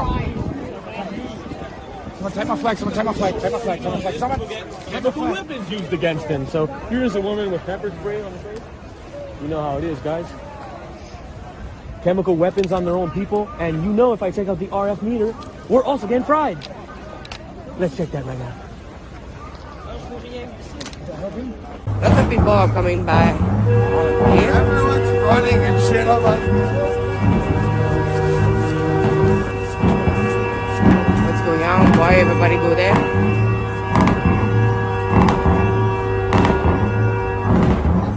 Oh, the line is really more close.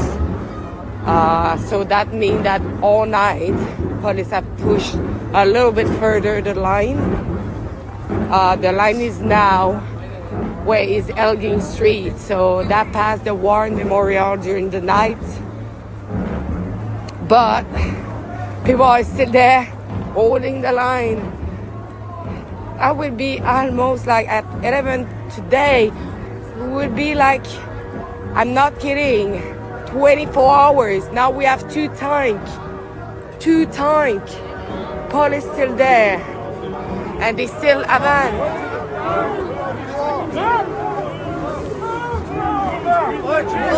Whoa. That's a lot of police. The tank. Move back! Like your leg! I don't.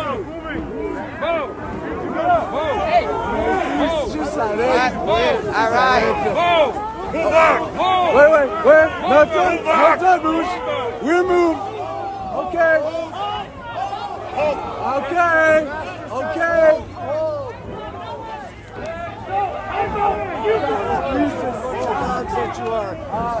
Communication works So so now much. they look like really determined. Do not have to use excessive force and assault you. They are your people. Don't forget that. Everyone's all right?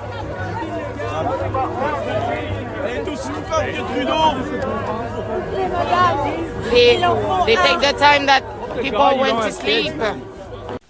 I see your earring. Earring. There she is. All right. That's what I'm talking about.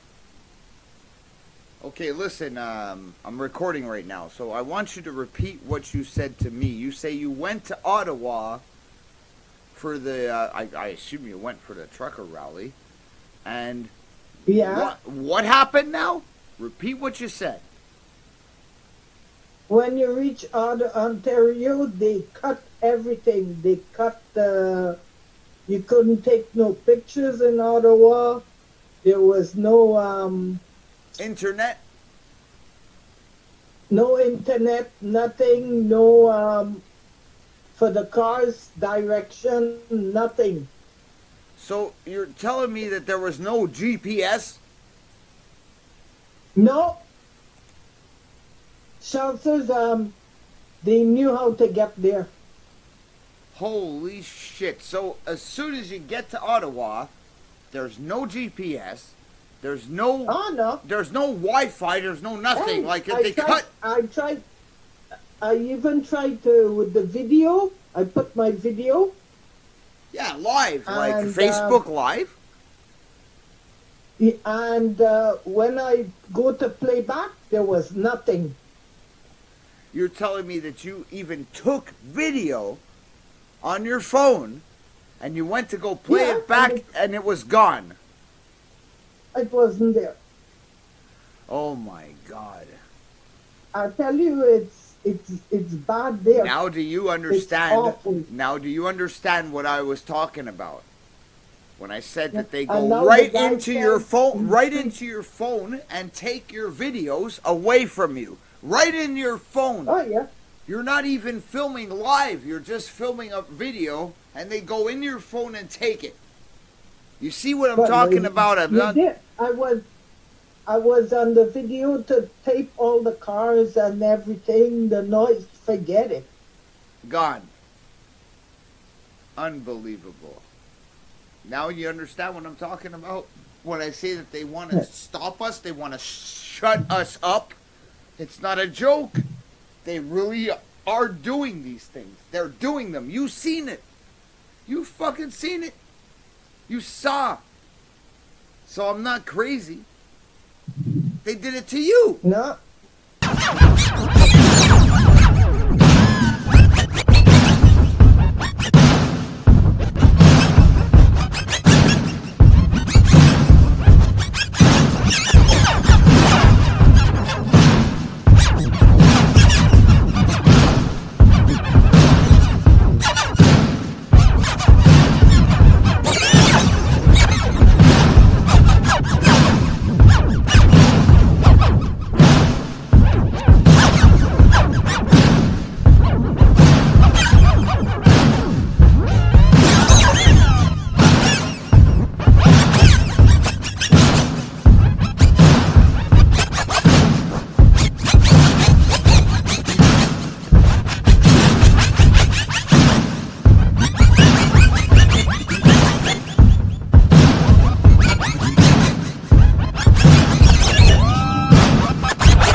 prise de départ, l'honorable.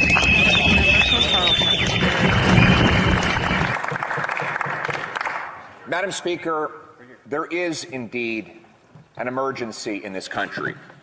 Indeed, there are a series of emergencies. There's the emergency of the family whose 14-year-old daughter has attempted suicide after 2 years of isolation from sports, social interaction, and other healthy activities that sustain a happy and heartful mind. There is the emergency of the federal public servant who, for unrecognized medical reasons, can't get vaccinated and is now deprived of an income and a job. There's the emergency of the trucker who was hailed as a hero while driving our goods and services across international borders unvaccinated over 2 years, who suddenly was declared a public health threat and deprived of his job as well. There is the emergency of the 32-year-old still living in his mom's basement because, under the pretext of COVID, government printed so much money that it now costs $836,000 for the average house. There is the emergency of the single mother trembling as she walks down the grocery aisle because she can't afford a basket of affordable goods because the government has inflated her cost of living.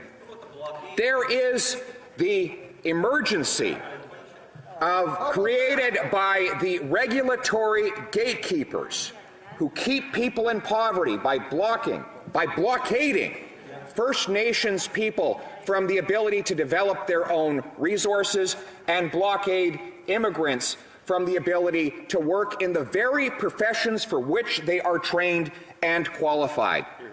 These are the emergencies we should be addressing.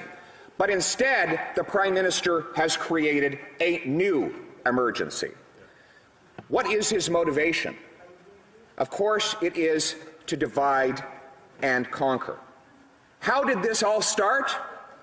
Well, let's remember, the Prime Minister suddenly imposed a brand new vaccine mandate on the very truckers who had been free to travel across borders without a vaccine, and he did it at a time when provinces and countries around the world were removing vaccine mandates. He did it to a group of people who are by far the least likely to transmit a virus because they work and sleep all by themselves 22 hours a day. Media asked his health minister and his chief medical officer for evidence supporting the decision. Neither had any, and in fact, the medical officer said it was time to return to normalcy. So yet, the Prime Minister, in spite of all of these facts, brought in this new mandate to deprive people of their living. Why?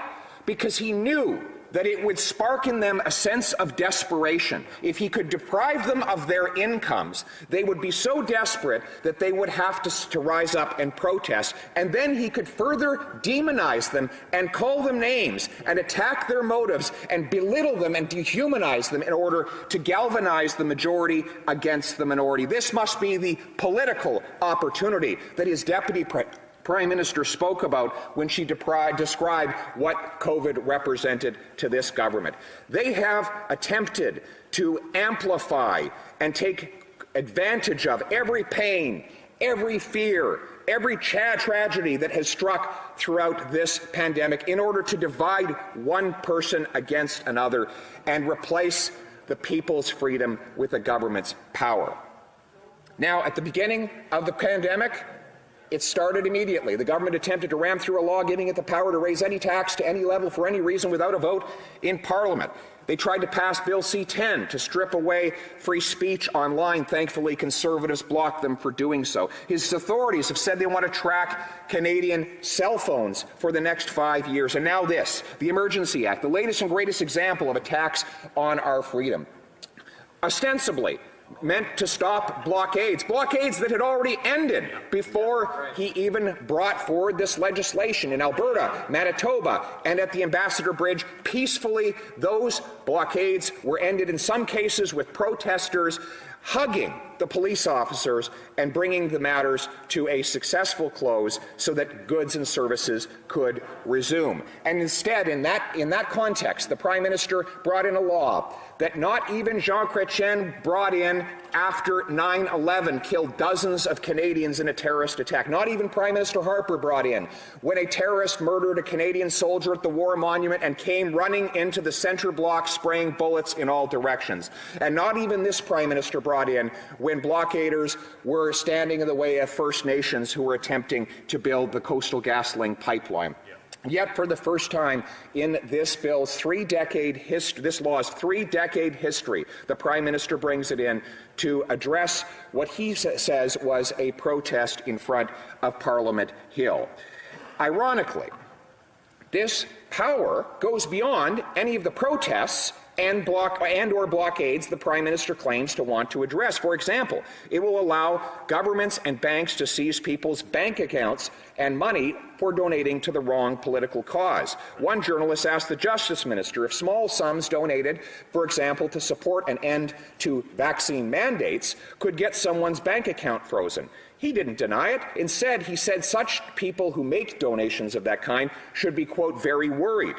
To freeze someone's bank account is not just an attack on their finances, but on their personal security. If your bank account is frozen, you can't buy food, you can't buy fuel, you can't pay your children's daycare fees, and you can, under this law, face that personal attack without being charged with a single solitary crime. The Prime Minister says that this is time-limited, yet his own Finance Minister said she wants some of the tools to be permanent. He said it will be geographically targeted, yet his own Parliamentary Secretary for Justice said, quote, that the Act technically applies to all of Canada. So the rules apply everywhere and indefinitely.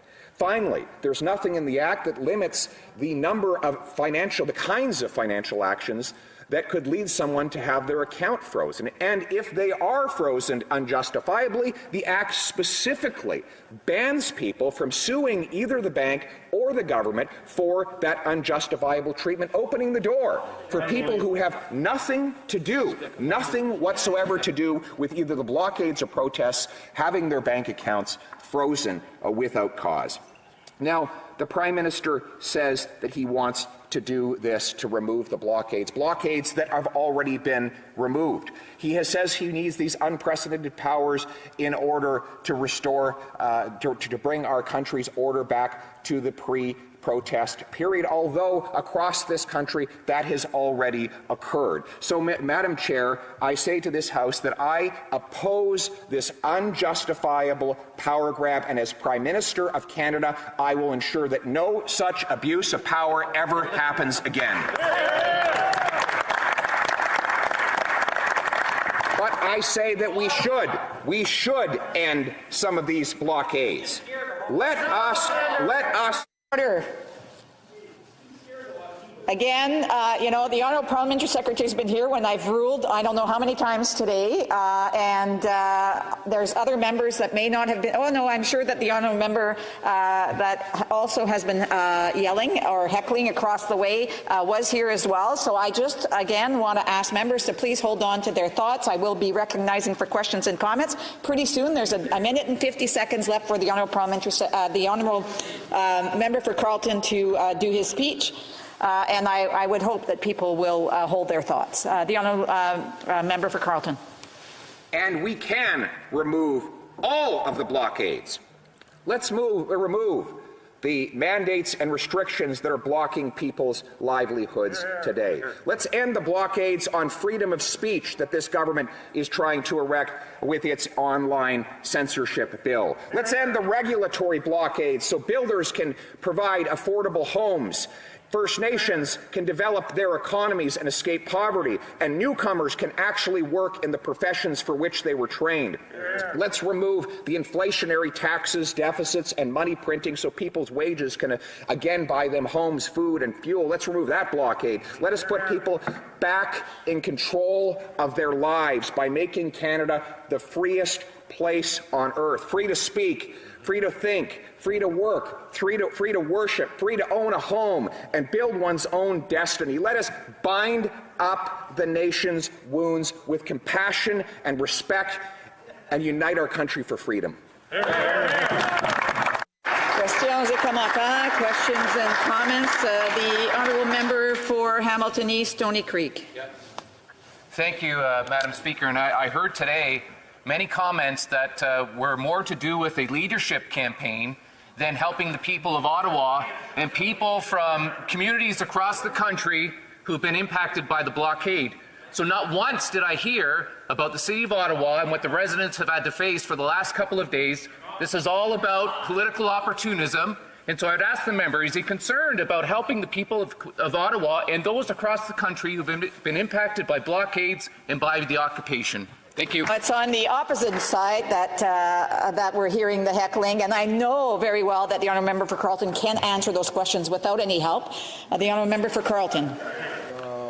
Well, am I concerned about the people who have been harmed by blockades? Absolutely. And that is why I am so disappointed that the Prime Minister caused these blockades in the first place. And I am concerned about the businesses that were affected, and I am also concerned about the governmental blockades that remain in place today. The attacks on the freedoms of Canadians to have a job, to go to work, to frequent restaurants, to raise their kids, to have their kids smile and have that smile seen again.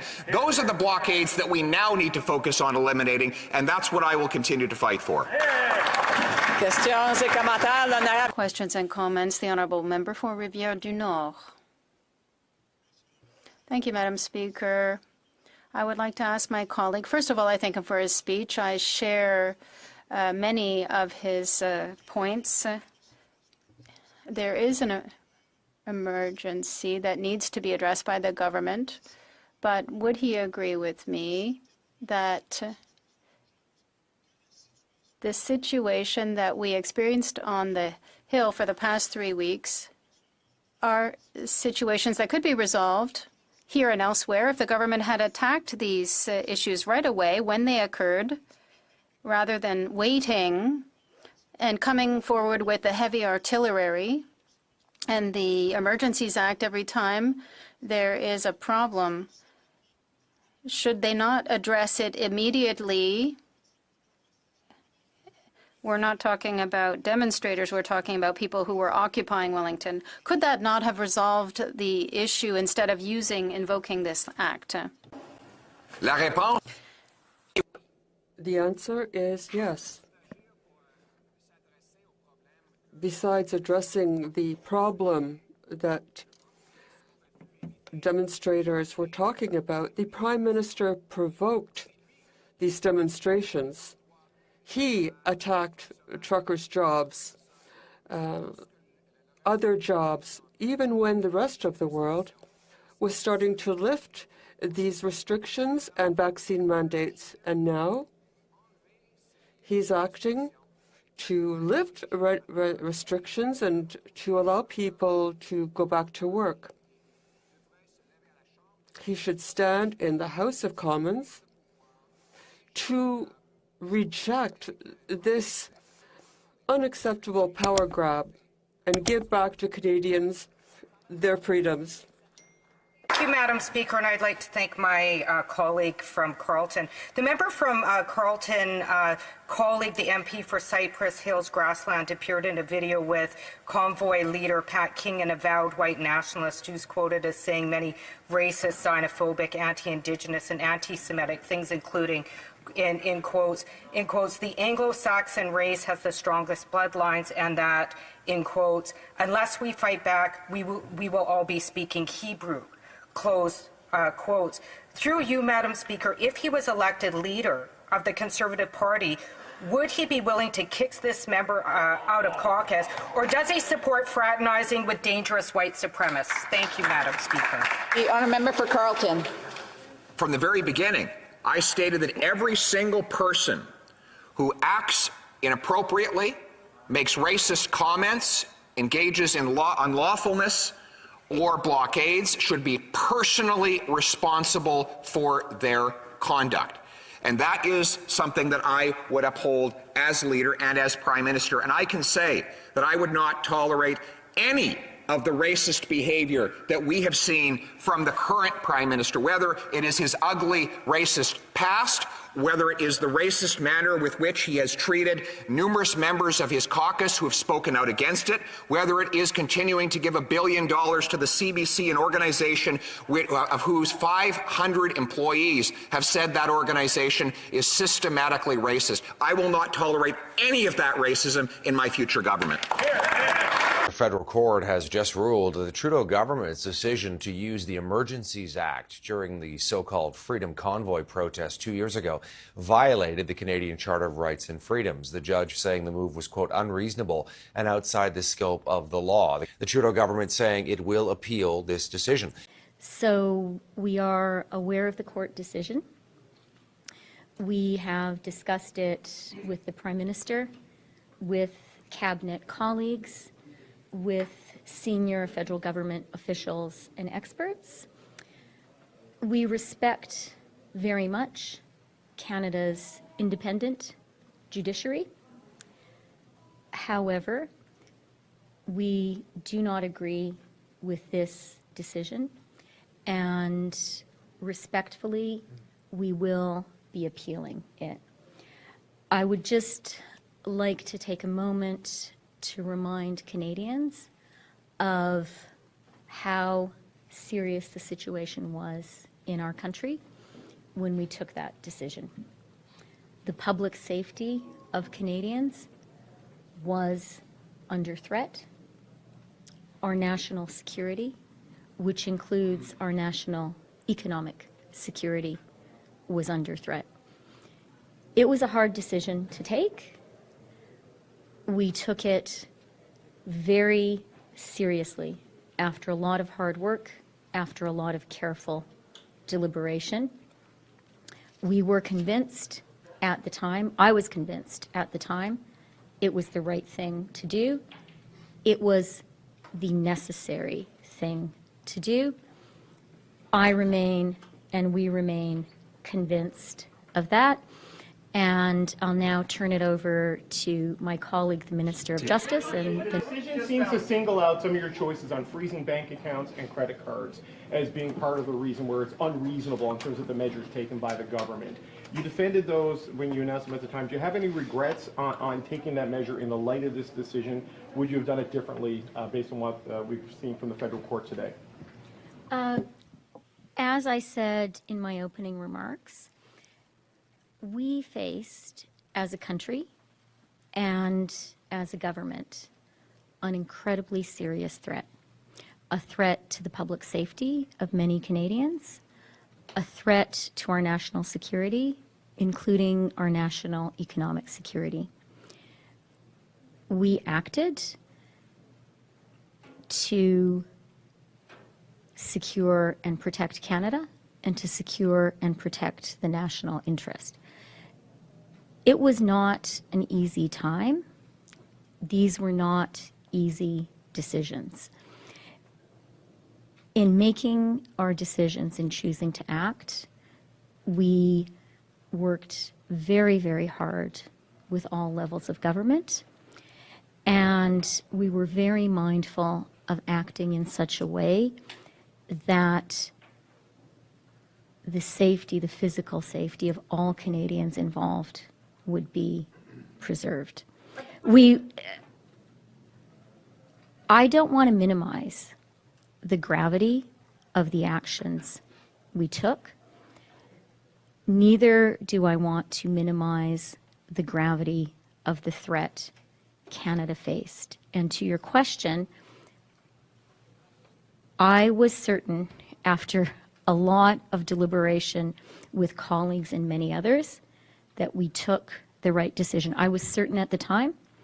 I was certain when I testified before Rouleau, and I remain certain today. Thank you.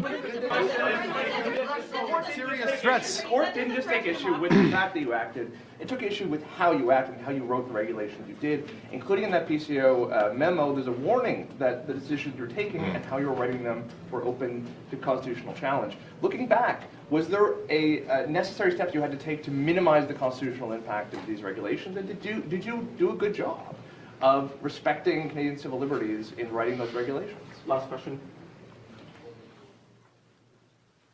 Look, I truly do not want to minimize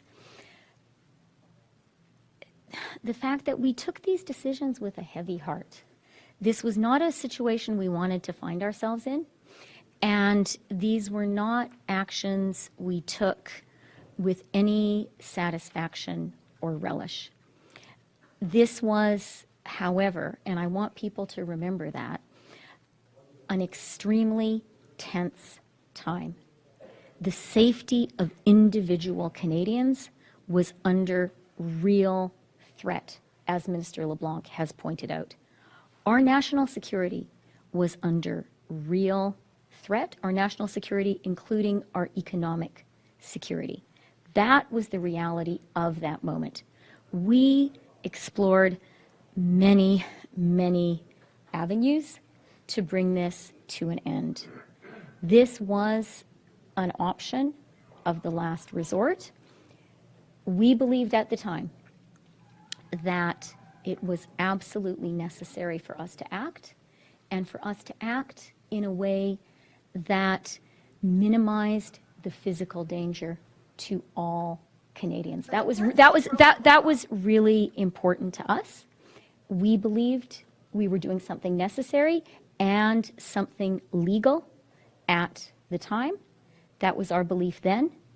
That was our belief as we testified at length to Chief Justice Rouleau. That continues to be my belief today. As our Minister of Justice has said, we will, confident in that belief, be appealing this decision. Thank you very much. Thank you. Hello, everyone. Today, me and Justin Trudeau will be setting up a tent, and he'll be spending the night in it so he can understand what it feels like to be like all of us Canadians that are intense or soon will be intense because of all of his policies and taxes. Here we go. Here you go. Touch that. Here you go, thumbs. Put that there. Oh, shit. Let me pick you up there. Sorry about that. Man, are you going to help at all? You're about helping Canadians. It'll help you, man. Wow, you've actually, now that I think about it, you've probably never set up a tent before. You always got those fancy RVs and stuff like that, eh? My name is Justin Trudeau, and this is the tent I'm staying in. Here's your tent, buddy. Now get in there.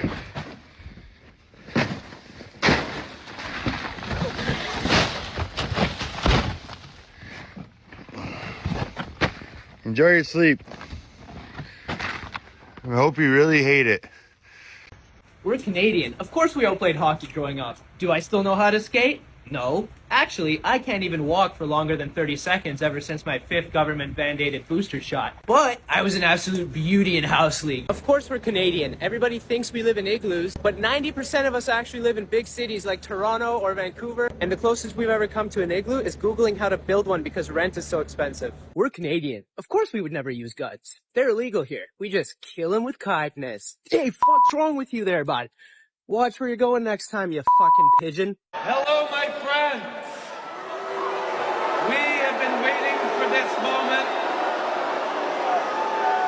Free speech, brother. People can say whatever they want and they can believe whatever they want.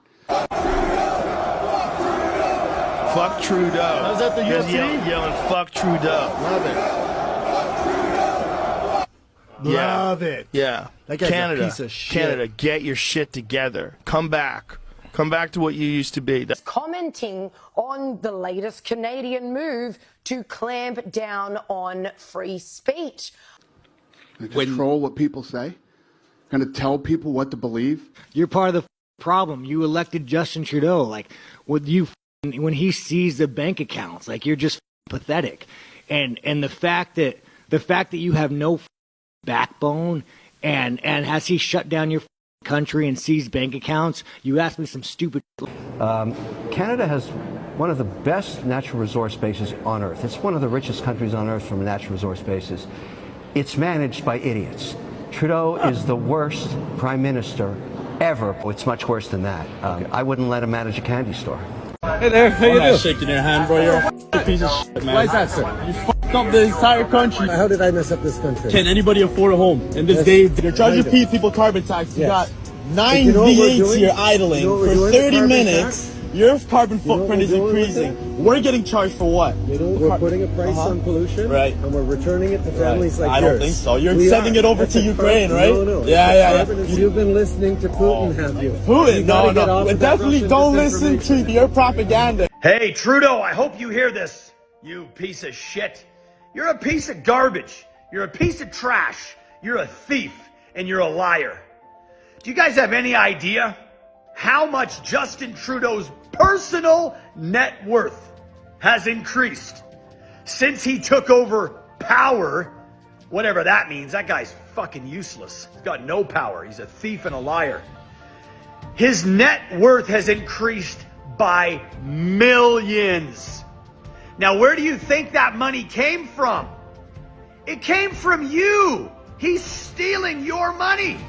He's fucking stealing it with that stupid look on his face. I can't even make the face. He looks so fucking dumb.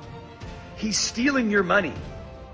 All of this money that he's sending over shore, the taxes. What is he even taxing? Carbon tax? What the fuck is it? It's complete nonsense. It's made up. But he's taking your money while your family struggles. Your family can't keep your house. Your family can't eat.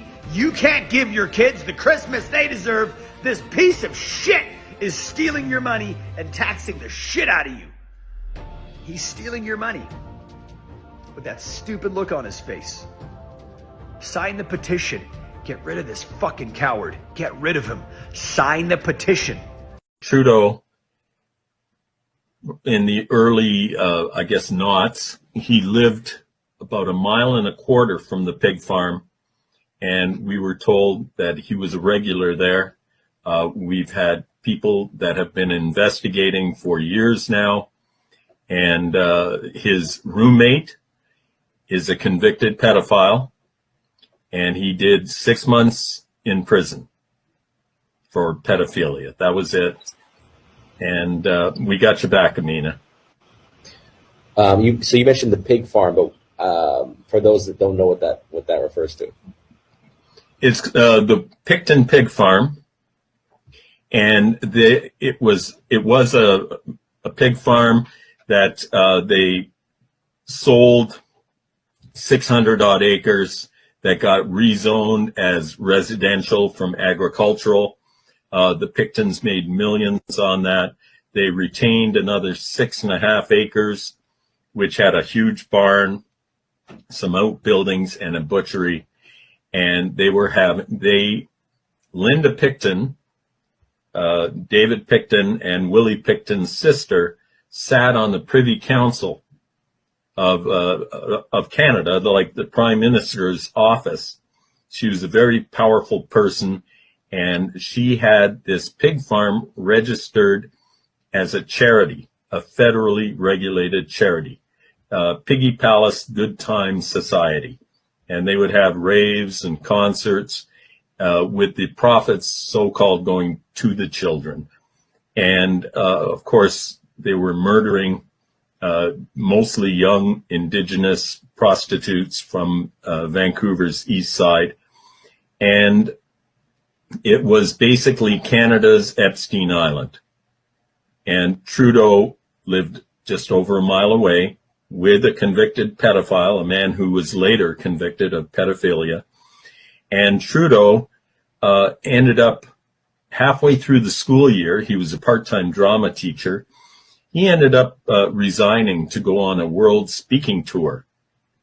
And he didn't. He took another job at less pay at a nearby public school so he could stay in the same neighborhood.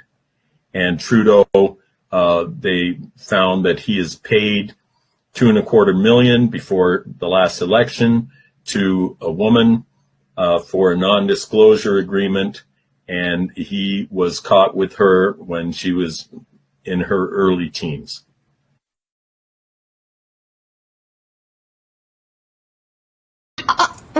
What? Jeffrey Epstein? Yeah, but before you judge me, know this. Yes, I was on the sex island, but only for the snorkeling. I didn't know anything about the kid stuff. Oh. No, look, 95% of what went on down there was not pedophilia. Oh, yeah? No, the other 5%, that sullied the whole operation. Have you ever used orphans to study an experimental vaccine? Yes. Have you ever used the mentally handicapped to study an experimental vaccine?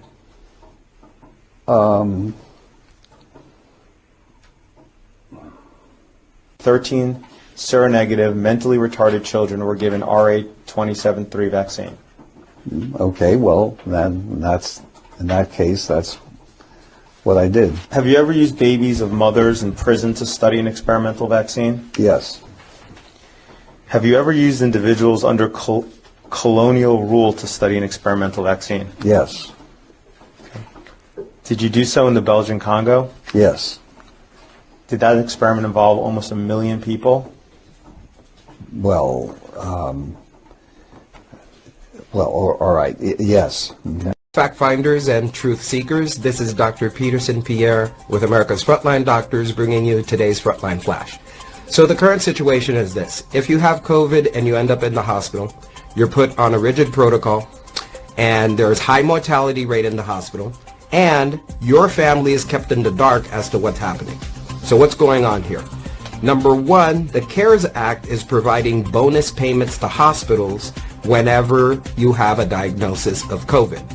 And then number two, the Center for Medicare and Medicaid Services is waiving patient rights. This is a deadly combination. So here's what happens. You get a payment because you offer a free COVID test in the emergency room. You get a boost payment if you have a diagnosis of COVID. Number three, you get another bonus payment if you are admitted with COVID. Number four, you get another bonus payment if you're put on remdesivir. Number five, another bonus payment if you're put on a mechanical ventilator. Number six, another 20% bonus if the diagnosis on your death certificate says COVID, even though you may not have died from COVID. And then number seven, there's bonus payments to coroners. Do you understand the gravity of what's happening right now? The Biden administration is literally paying hospitals to kill you. That's what's happening. This is terrible. We need to stop that. These are real human lives we're talking about. They're priceless. It's estimated at about $100,000 per patient is what the hospitals get. Think about that. Nosotros no somos más que nuestros representados. En términos financieros es el derivado, el activo derivado nunca vale más que el subyacente. El derivado existe porque existe el subyacente. Nosotros, existimos como representantes del pueblo porque existe el pueblo. Y es una locura, es un delirio arrogarse que un representante del pueblo es más que el propio pueblo. Es un delirio, es el delirio en el que vive la casta política. Entonces, en nuestro gobierno, los políticos van a tener que vivir la misma vida que vive el ciudadano común. Van a tener que internalizar el resultado. Y si se mandan macanas, no solo van a sufrir los argentinos de bien, van a sufrir más los políticos. Van a tener que vivir como viven los argentinos de bien. Se les acabó los privilegios, se acabó la joda. Y esto solamente lo puede hacer un outsider, lo puede hacer un tipo que viene de afuera, y no cualquier tipo de outsider, porque está llena la historia de outsider que se meten en estructuras preexistentes. Nosotros somos outsider, porque somos outsider sin estructura precedente, que la construimos para esto. ¿Para qué? Para sacarlos a patadas en el culo. Se acabó la joda, se acabaron los privilegios de la política, se acabó. Una Argentina distinta es imposible con los mismos de siempre. Basta de la joda, se les terminó la joda y por eso me quieren exterminar. Por eso me mandan a los 200 fracasados. ¿Sí? Por eso me mandan a los pseudos intelectuales, por eso me mandan a los curavilleros, por eso me mandan, digamos, a atacar por los medios, por eso me atacan los empresarios prebendarios, porque se acabó la joda. ¿Por qué recrudece el ataque? Porque creían que esto no iba a pasar y se encontraron con un tercio de la población gritando libertad. Gritan libertad. Descubrieron que no quieren ser corderos. Descubrieron que se sienten mejor siendo leones. Porque como dije en mi primer discurso, yo no vine acá a guiar corderos, vine a despertar leones y están despertando. Están despertando y se van a comer crudo a los políticos chorros. Se van a comer crudo a los empresarios prebendarios, se van a comer crudo a los sindicalistas que entregan a la gente, se van a comer crudo a los medios de comunicación que fueron funcionales a todos estos chorros para mantener este curro, y se van a llevar puesto a los econochantas, a los encuestoros y a toda esa basura, ¿sí? Que abogan por la religión del Estado porque curran de ahí. Eso, es decir, Argentina está despertando. Hay luz, sí hay luz, porque la gente está despertando. Descubrió que la esclavitud no es negocio. Y hay una vida mejor que es la vida en libertad. Por eso estás viendo lo que estás viendo. Esto lleva la misma dinámica que una función exponencial. Y en algún momento hubo un punto de giro y ahora no lo pueden parar. No lo pueden parar. Cuando la función exponencial empezó a crecer, no la podés parar.